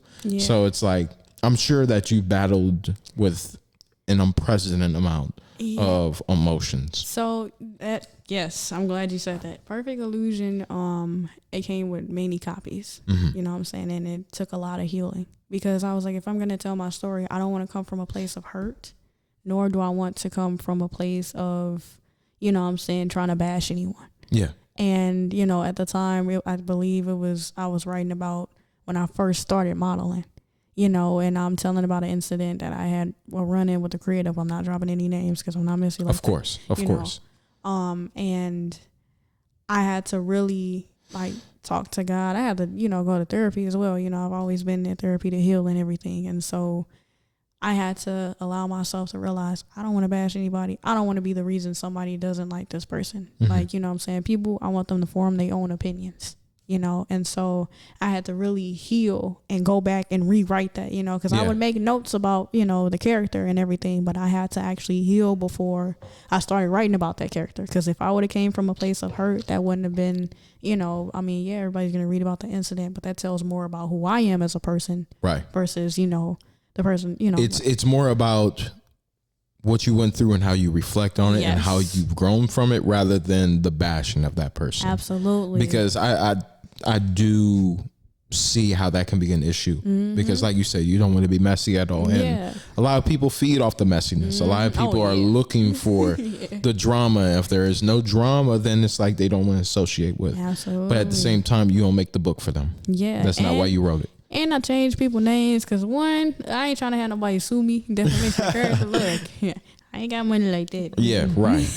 You know, and also just, you know, for the sake of me, you know, when it came to writing this book, like I said, it came with 10 different copies. And I made the mistake, and I want people who's listening to actually learn from what I'm about to say. I made the mistake. I got so excited about this project, and this is why it took so long for me. I got so excited. I was like, I thought there were people in my corner.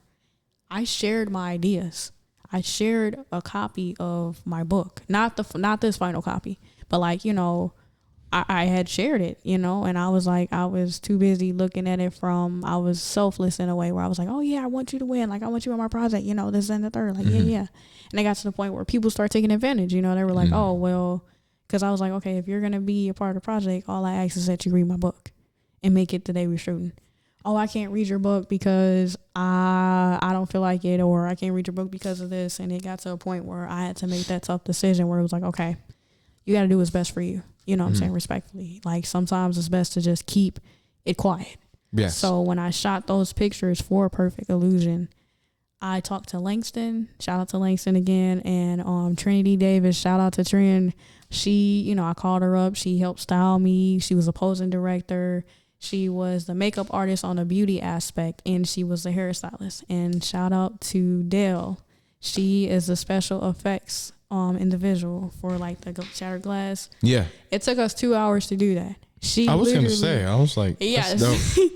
Is that the reason why you did that shoot, was for the book specifically? Yes. And I knew I wanted to do it, and like I needed help. So I talked to those 4 individuals only, and I told them my vision. And still to this day, like, I have each of their support. They have not read the book. So I'm the only person who's read it. And then my team, my publishing team and my publicists have all read it. Wonderful. You know, so I was telling God, I was like, okay, you know, because I feel like God was like, the moment nobody reads a copy, that's when you know it's right. So nobody has read this, like I said, except for myself and my publishing team, because obviously they have to, you know, make sure. Of course. Yeah. So I learned to just be quiet. There was so many times, even when I wasn't medically cleared at the time, where I wanted to push out Perfect Illusion so bad. And, you know, my lawyers were even like, hey, you need to relax, take a break. Not yet. You know, it was just like, it's not saying don't do it, but just not yet. And I had to learn to listen to my doctors, my body, you know, and just be like, okay, let's relax. So now that it's about to be put out, I feel real good. That's beautiful. That's beautiful. I do have a question. Yes. When it comes to building a team, yes, for anything, but especially this, what was the number one thing that you were looking for that is a shared quality, or should be a shared quality, throughout every single team member? Great question. The number one thing I look for is, when it comes to working a team, can you work as a team? Like, nobody is bigger than the program. Right. You know, I don't care if I had more projects or I'm more experienced than someone else. Nobody is bigger than the project. So I'm looking for someone who is willing to work. Like, you know, I give everyone credit respectfully. So people who are willing to work and collaborate, like, are you going to bring drama? You know what I'm saying? Or are you going to, like, can we learn from each other? Can we cooperate? Things like that. And even if you're going through something, do you have the ability to speak up about it? Yes. And not only that, I love transparent, like people who are very transparent. If something looks whack, Please don't be a yes man and say, "Oh yeah, girl, you look real good." Whole time Please I look like tell a me booger. if it's whack. Yeah, like don't have me over here looking like a booger. You know what I'm saying? Yeah. Like I appreciate honesty. I'm not gonna get offended. I'd rather somebody tell me the truth than have me walking around looking like a fool. You know. And so I looked at that, and creative wise as well. Like when I was looking for photographer wise, I was looking for the quality. You know, it's quality for me over quantity. So I was looking for like the visuals. I literally looked at a lot of people. I was like, okay, I know exactly who I'm gonna lock in. And I had already promised Langston I was gonna collab with him. I just didn't know, what it was gonna be on. But Langston's a funny ass dude, yes, man. he's hilarious. And the vibe was amazing. He kept talking about Lil Wayne though, but I mean, no complaints, He was like, yeah, Lil Wayne's a GOAT, I was like, yeah, Lil Wayne, he a GOAT. I wouldn't say he's the GOAT, but he a GOAT, Who would you say is the GOAT? A little detour. If we're talking about rapping. We talking about rapping. If we being honest, It's all subjective here, by the way. I was just gonna say my favorite, in my opinion. If we're talking about the best, dang, that's hard. Can I just say my favorite? Go ahead. LL Cool J. LL Cool J. Wow. And I say that because when he first made "I'm Bad," Yeah. the beat, the lyrics. Oh, my dad already got me hip to all of Yes, that. like, he played that all the time. Yes, I love rap where if you are dissing someone, it's friendly. You know what I'm saying? And songs that tell a message. Not, oh yeah, I scammed him, he was in my house, or yeah, you know what I'm saying? Like, no, like, Yeah, songs just I confessing the crimes over and over yeah, again. yeah, like I like songs that has messages, and not only that, but uplifting songs as well. Like, Yes. Like there are some times where don't get me wrong, I play some Cardi, like Get Up 10, or Megan Thee Stallion. I play Cardi B. Yes. Oh, I'm talking about Playboy Cardi. I but- play some Playboy Cardi too, Yeah. like Ski Mask, the Slum God. Like I listen to all different kinds of rappers. I don't just put myself. There's still something to appreciate. For sure. Yeah, absolutely. And so it's just like, I listen to it for the message. Now, one thing I cannot say now, and I respect this artist as a person, and I respect this artist hustle. Oh. I cannot get into Sexy Red. Oh yeah, I'm with you on that. Like I can't either. Respectfully, and it's no shade to her or anything. Me personally, I'm a lady. I carry myself differently. So I love, music like MC Lyte. I love, Foxy Brown. MC Lyte. Yes, I love MC Lyte. Let's go. Yes, I love her. Let's go. She is. Oh my gosh. You said Foxy Brown too. Yes, and like You like Lady of Rage? yes, Yeah. and even Bahamadia. Even oh my gosh, there's so many people. Queen Latifah. Yes, I love Queen Latifah. Obviously Lauryn Hill. Yes, Miss Lauryn Hill. Yes, Queen. Like, and it's just like even with the newer rap, I like confidence music. You know what I'm saying? Like, if like a great example, Flo Milli. You know what I'm saying? I love Flo Milli's flow. Like, she's very confident.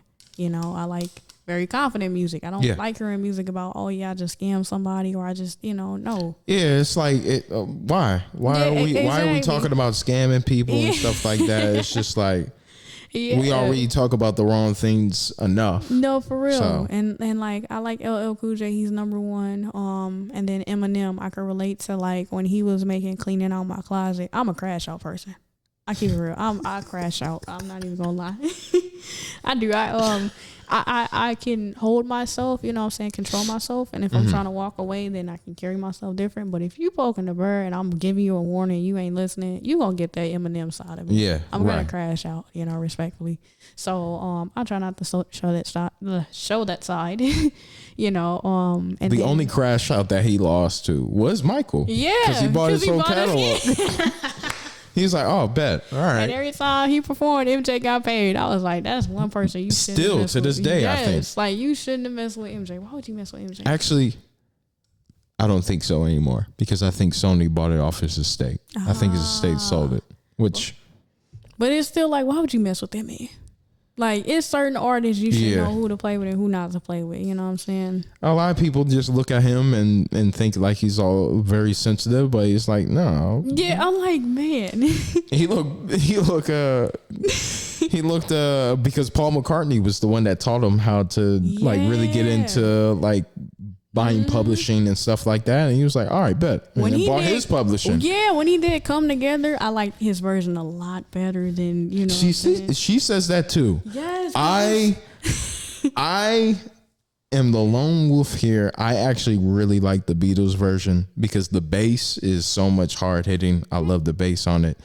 But I'm not a Beatles fan. Like I really don't listen to the Beatles at all. I think that version pretty cool, you know what I'm saying? But it's something about MJ when he goes, he do like the little shirt, for sure. And then he had a little, you know, the shirt and he do the little dance, you know, like MJ just had that aura. Yes, I agree. 100%. I'll take Michael Jackson over anybody. Michael Jordan too, but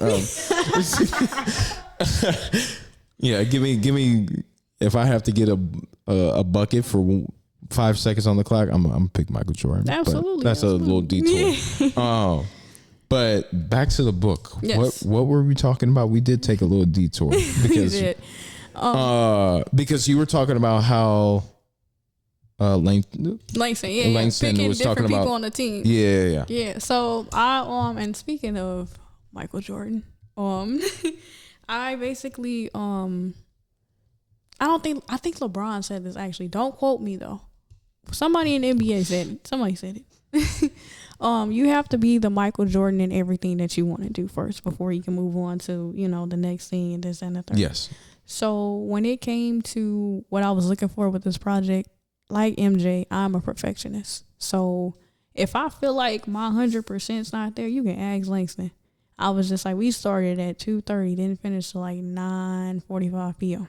And it was just because I was just like, something's not right. Mm-hmm. You know, I was just like, it's just not, it's something that's not right. You know, I look at everybody's unique ability and unique talent and I put it together and I have a visual, you know, of, okay, this person is very great at this person is very great at that, you know. And even if, you know, I learned something very new from all of these amazing individuals, like they all taught me something new, you know, like I'm very grateful for each and every one of them. And it was just like the vibe was amazing. And keep in mind, like I didn't know majority of them knew each other, but it was like, you know, even for those who didn't know of them, you know what I'm saying, it was just like the fact that everyone meeting each other was just really cool. And it wasn't, nobody's ego got in the way, you know, because when I tried the first time to initiate, you know, Perfect Illusion in a rough draft, it was like egos got in the way. And it was just to the point where it's like, okay, respectfully, I get where you're coming from, you know, respectfully.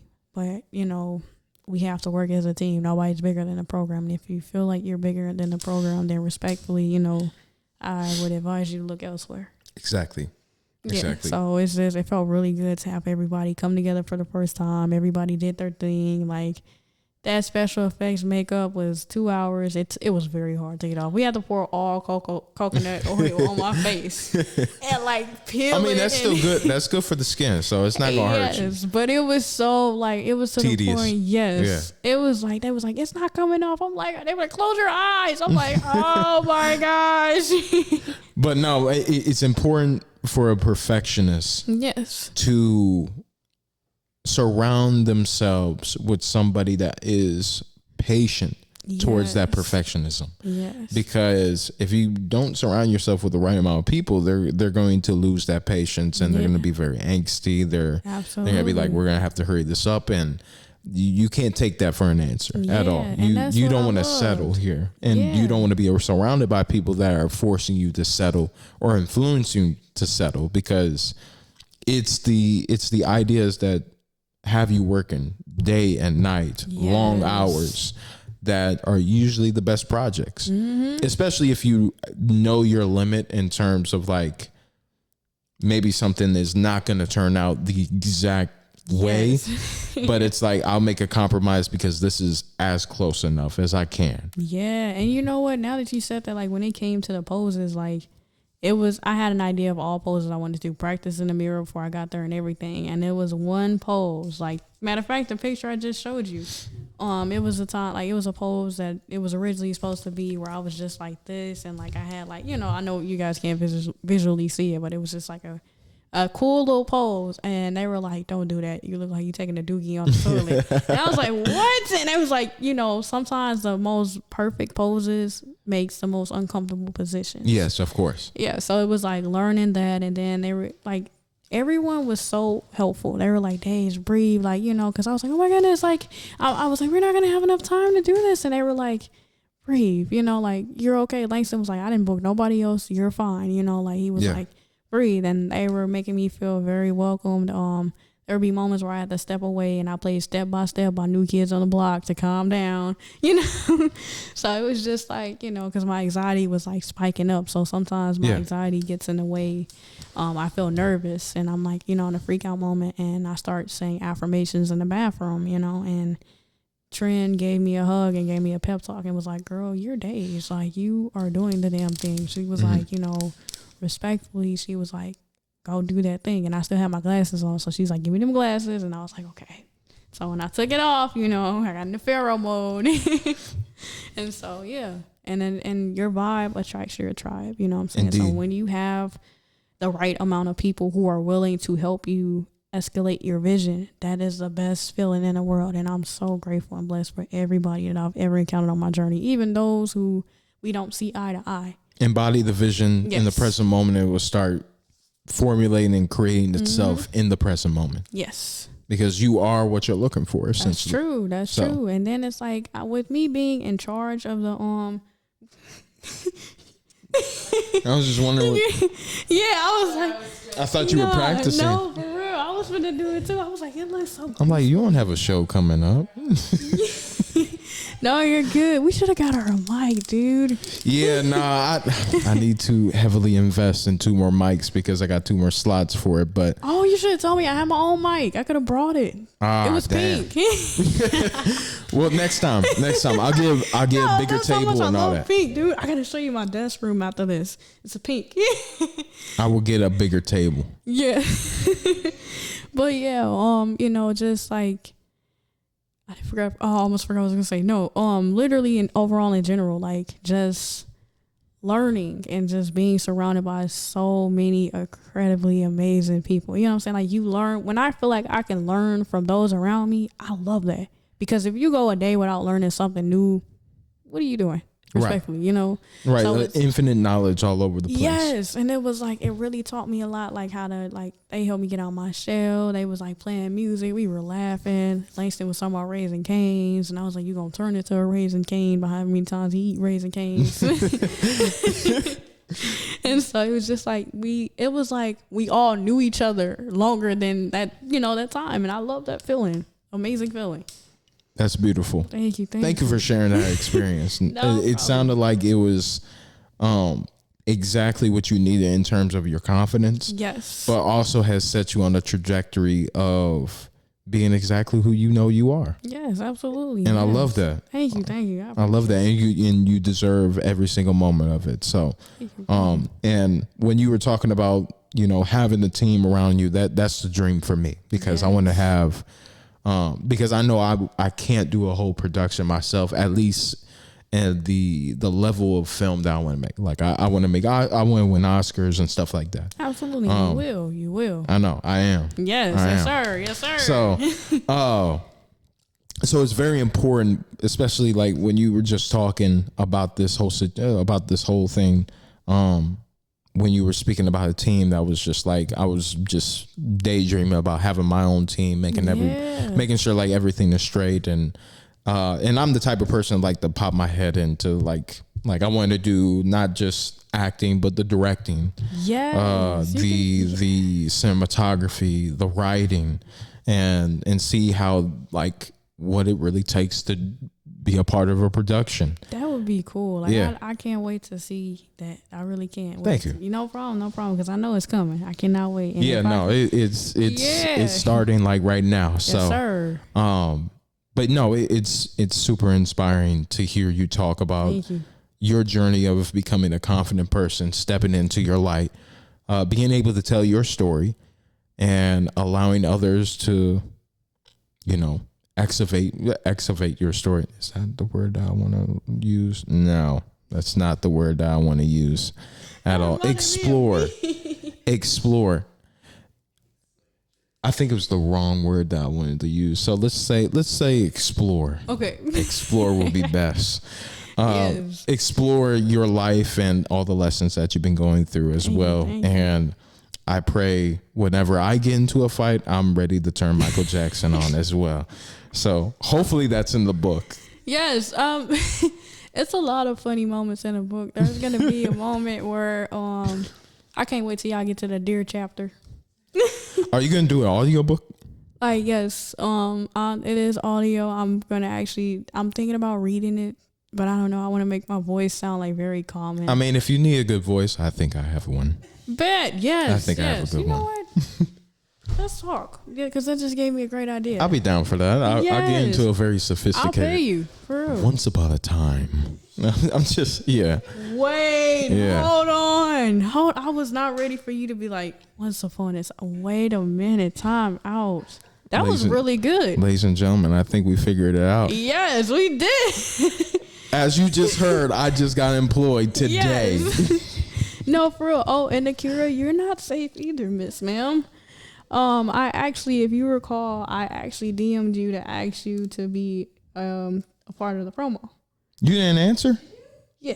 You didn't answer? No, not recently. We talked about it a while back. She answered though, right? Yeah, she did. And you told me to let you know the details. Yeah, because I got her email. Yeah. So, guess what? We're going to do Ladies and gentlemen, Akira Muhammad is in the room, by the way. Yes. So we're going to do a promo. You're gonna get to dance in the rain. So You just activated her. So, correct me if I'm wrong. Glow Studios, are you familiar with them? They have a rain set. Studio? Glow Studios. No, So never I'm heard going of to rent out a studio, and you and I are going to interact in the promo. We're gonna do a dance. Yes. Oh my god. For one of the promos. Yes. So I actually have the script and everything typed up. I've been working on it, and I wanted to tell you in person because I ain't want to just text it to you. So I love that. you're literally the first and only choice. Because if you was gonna say no, I No. was gonna scrap it. It's, yes. But and I'll definitely pay you because I'm gonna be real. You know what I'm saying, respectfully, you are the last princess, and it's time that you show the world why you're the last princess. So I am honored to have you a part of my promo. She can't hear it, but people are clapping Yes, for people are clapping for you. We're clapping for you, Queen. Yes. Oh, thank you. I You're appreciate that so much. Also, I don't know if you said this already, but I do want to know, when are you releasing it? Like, do you have a date? September 21st, September 2026. It's your birthday, right? Yes. Okay, birthday. Gotcha. Now, I'm Fire. not going to be in St. Louis on my birthday. But, Where you gonna be? Atlanta, no. Las Vegas, Morocco. That's nice. No. I am going to actually be in Orlando. Oh, nice. Yes. That was my fourth guess. So I am actually taking a solo birthday trip. Need that. Yes, and I've been researching different places to go. They have a nice bakery down there. My cousin he does stay down there, so I have family that stays down there. Disney World. Huh? Disney World. Yes, and Universal Studios. Yes. And so while that's going on, the book is actually going to be released on my birthday. Now for the promo, I got to get with you about your schedule. And I'm paying for studio time. Quick question. If you need help, I would love to help. I was just going to say, you're automatically invited. Let's go. You guys are a package deal. So, I mean, you know Thank what you. I'm saying? I got my camera too, so if you need me I to was do just anything, going to ask you, do you do videos? I do videos, I do pictures, whatever I you need need. a videographer. If you need an actor, I got you. If you're a model, I got you. If you need somebody to do a backflip, I'll practice. So actually, I do need because Akira and I are both gonna get lifted up. So you're gonna lift Akira. I already have a male model that's gonna lift me because we're gonna have a moment in where we like meet in the middle. It's gonna be like ballerina. Form. Yeah, you just activated her. Where we She always meet in asks the me, mirror. "Can you pick me up?" I'm Yes, like, and you're gonna. So have you seen Dirty Dancing? Where they did he lifted baby up like that. That's what we're gonna do. Yes. Oh my gosh. Yes. So you're gonna lift Akira up. She actually. Yes, so you're gonna be It doing was a good movie. Yeah. I liked Nobody it. puts baby in a corner, okay? That's facts. So yeah, we're gonna do that. Now I will say this. The set is gonna be wet because it is a rain set. That's fair. So, ballerina. I'm wearing a rhinestone outfit. So I was gonna say, if you want to match, you can. If not, I want. Look. No, I was gonna say unlock the, bring that last princess energy. You know what I'm saying? Like shine. I'm that kind of person where if you're a part of my project, respectfully, we gonna shine together. You know what I'm saying? And we both gonna eat. Like we gonna eat. You feel me? And it's gonna be so fun, so amazing, and we're also doing an event for the book release party. So I also was going to ask you if you would give me the honor and joining me in the grand entrance. We're going to dance in. Yes. So we're going to talk about that. She said yes, ladies and gentlemen. She said say yes, and I love her. Yes. And for those of you guys who don't know, or the reason why it's so special for me to have Akira a part of my project, and she does not know this, when I first met her, I was going through a lot in my life. I didn't fit in with the right crowd. When you're naturally a genuine person, sometimes people can mistake that as you have hidden motives. And you guys will learn in the book, growing up, I was always surrounded by negativity.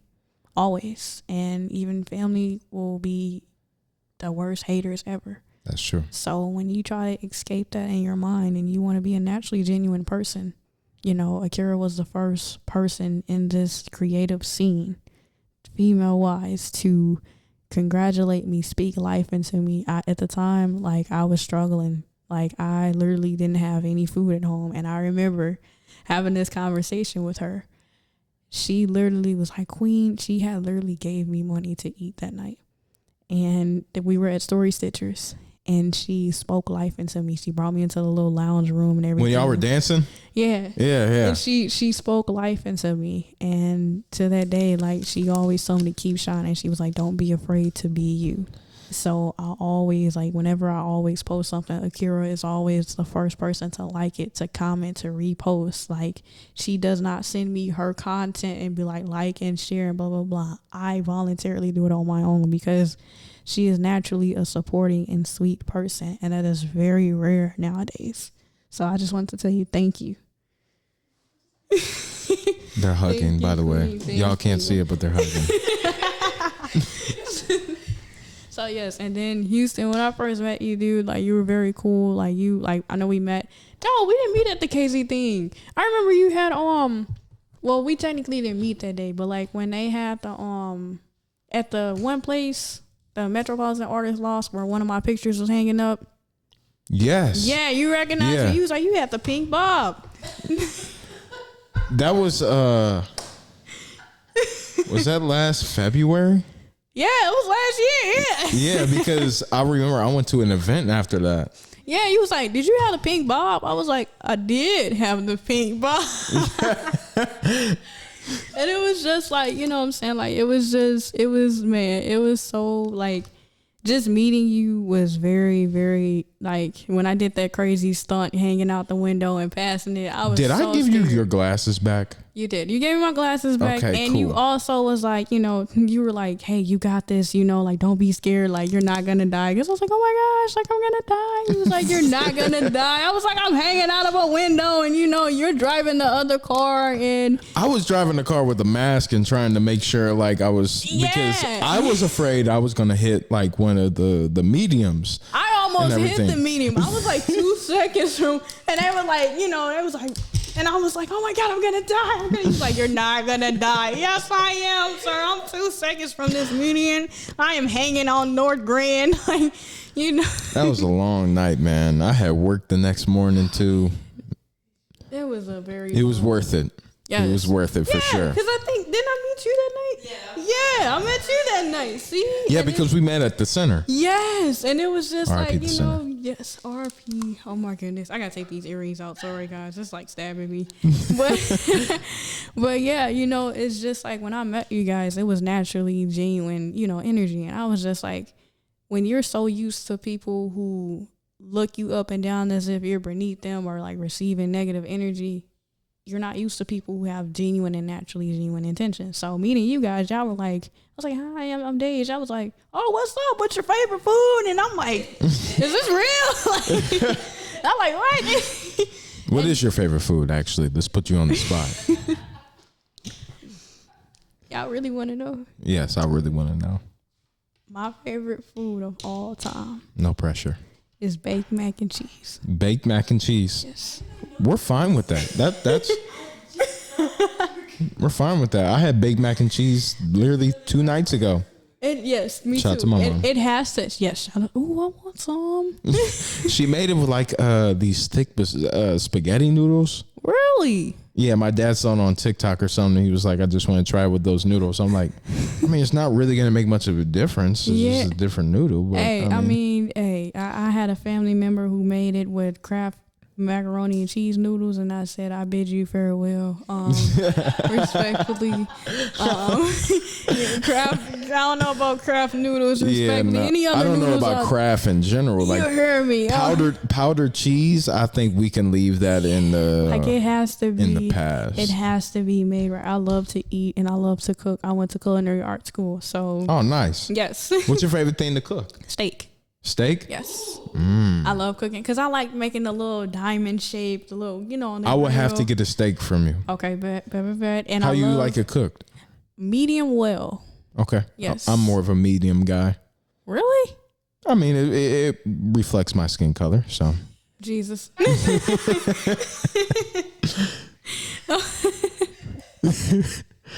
But yeah, no, the hot pink center, I like that. Yeah. Oh, we talking about pink again. Pink is the word of the day. That's the word. Pink, ladies and gentlemen, pink is the color of the day. Yes. If you're wearing pink today, you pat yourself in the Isn't back. it I don't have Wednesday? any. It is Wednesday. Isn't it something where like, that goes, you wore pink on Wednesday or something like that? Mean Girls wear pink or something like that? That is so I should play pink right now. Yeah. Honestly. I love Pink as an artist. Oh my goodness. Shout out to Pink. I love her. She Oh has my some goodness. good songs. Yes. I love her IDGAF attitude. I really love that. But yes, thank you guys for just like overall in general. Akira, I cannot wait to get with you on that idea. We showing some legs. We showing legs, period, point blank, period. Okay. Like we queens, respectfully. Houston, practice that lift because we're going to make it iconic. Because the goal is when we do the lift, Akira and I are going to meet in the middle. So he's going to have you lift it up and the rain's going to pour down.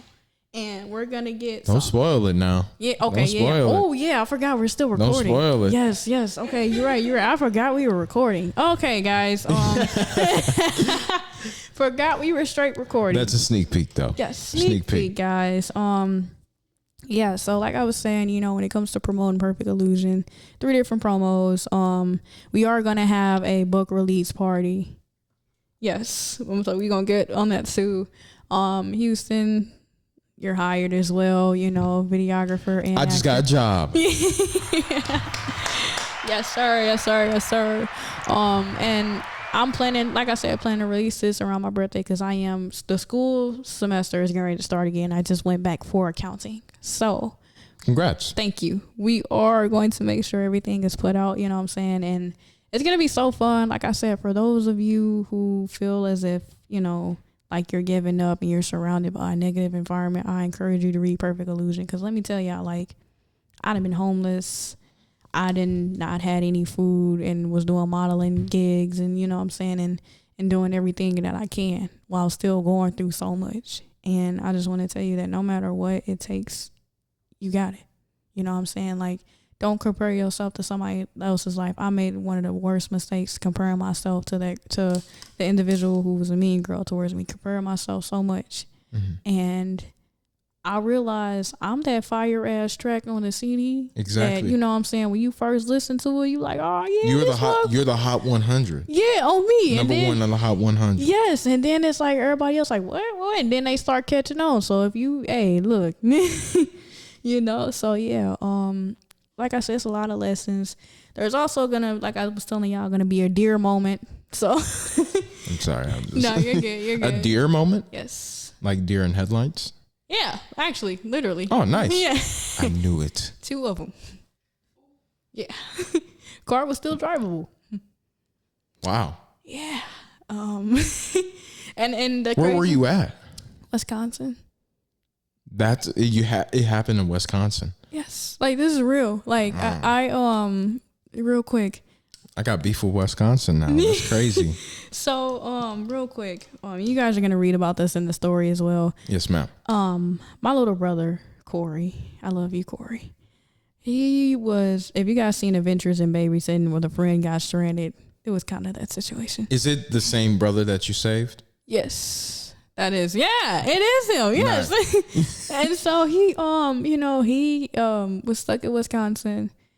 Nobody knew I had a new car at the time. I had a Chevy Impala, my first ever car. I'm currently on my second car.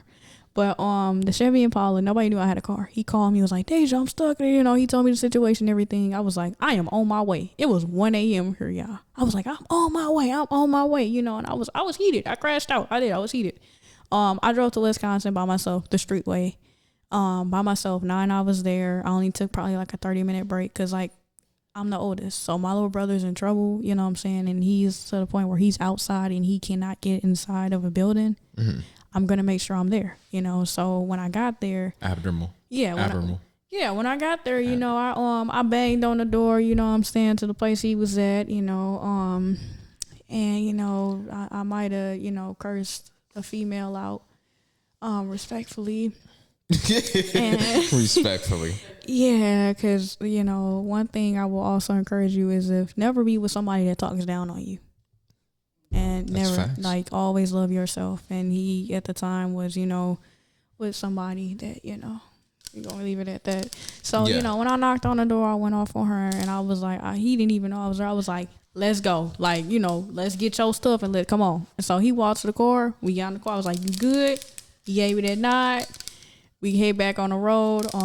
We're literally driving from Wisconsin. We're playing Real Ninja Roll Call for Players Club, by Ice Cube and Lil Jon. So, so it's the part where Ice Cube was like, here we come, boy. We like this. I'm like, hey, we coming down the hill. I'm rapping everything. I was like, because I'm insane in the brain, rapping Ice Cube whole part. Like, I'm just like, yeah, And Corey turns the music down. I'm like, why you turn the music down? What you turn the music down for? And he was like, look. So my feet is already on a break. So I stopped my car and, like, there's a deer literally right in front of my car. And it looked, and I didn't make no sudden movements. That mug attacked my headlight, like attacked it and flew up, like literally flew up.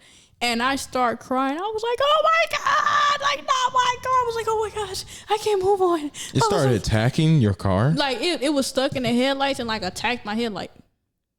Literally. So, like, as I'm coming down the hill, like I said, my foot's on the brake, but when it stopped, the deer and the hood met each other. Yeah.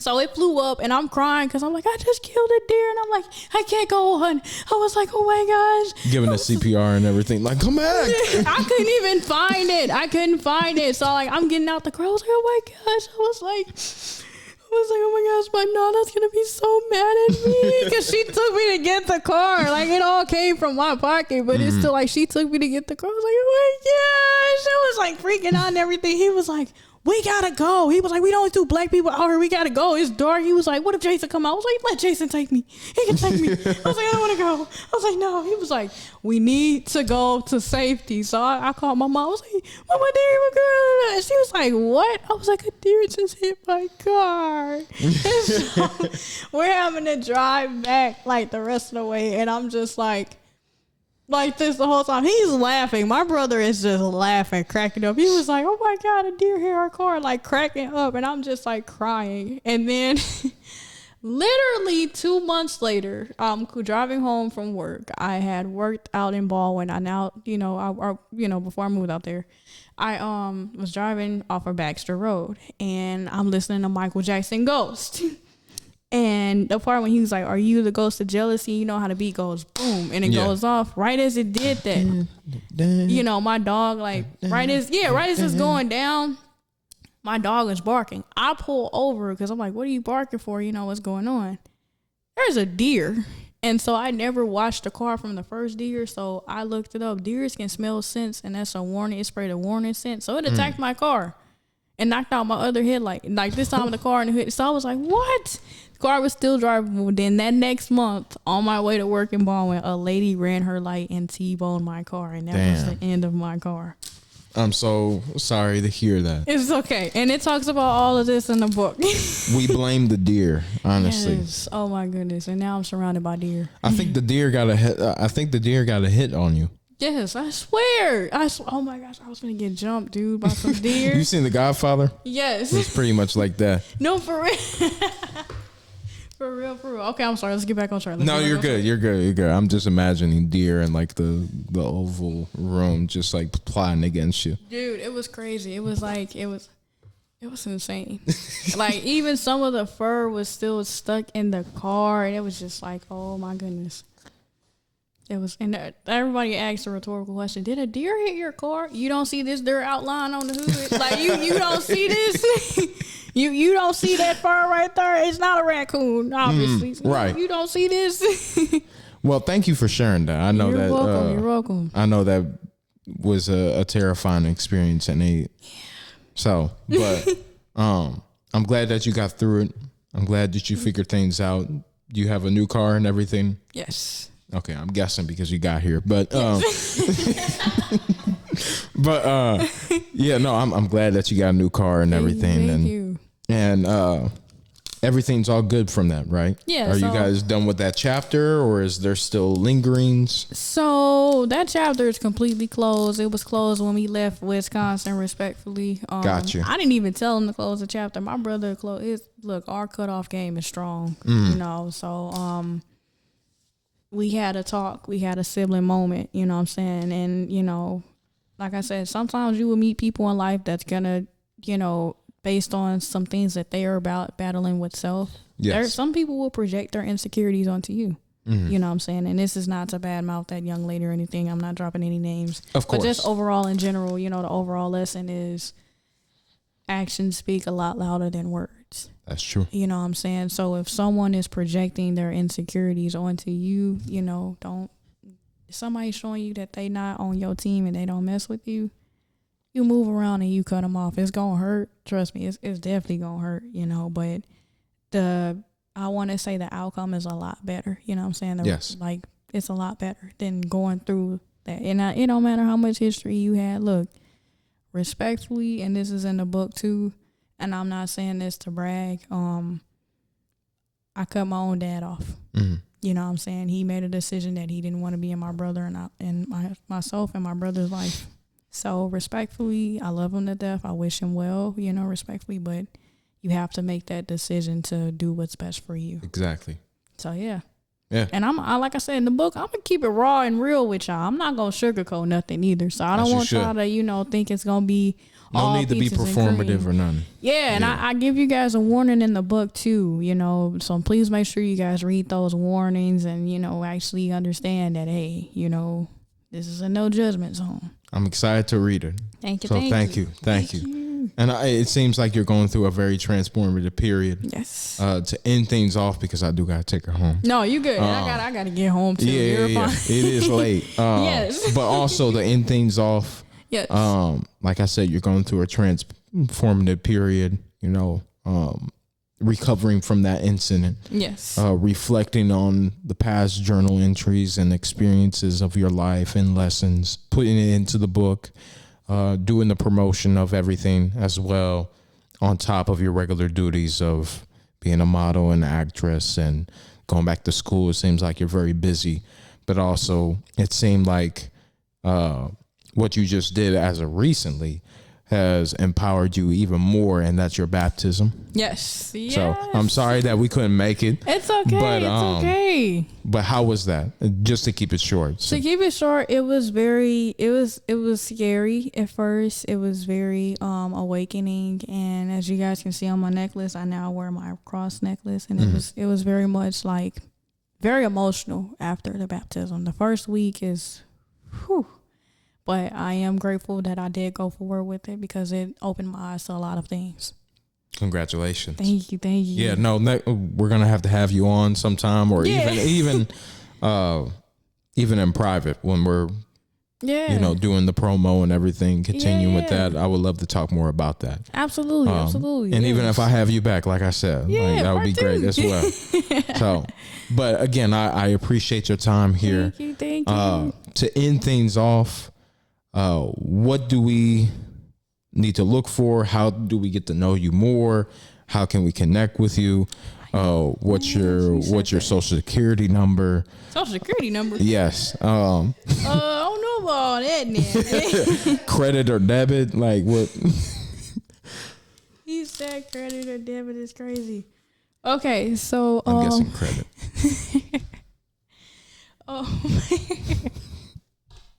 y'all are hilarious.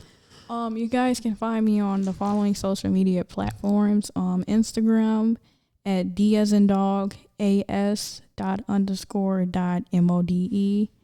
Again, that's DAS._.MODE on Instagram. DAS mode. Yes. On Facebook, you guys can find me at Daz Harris, DAS space HARRIS. And at TikTok and Snapchat, you guys can find me, and YouTube, you guys can find me at DASMODE22. Awesome. Yes. And Perfect Illusion, it will be out September 21st, 2026.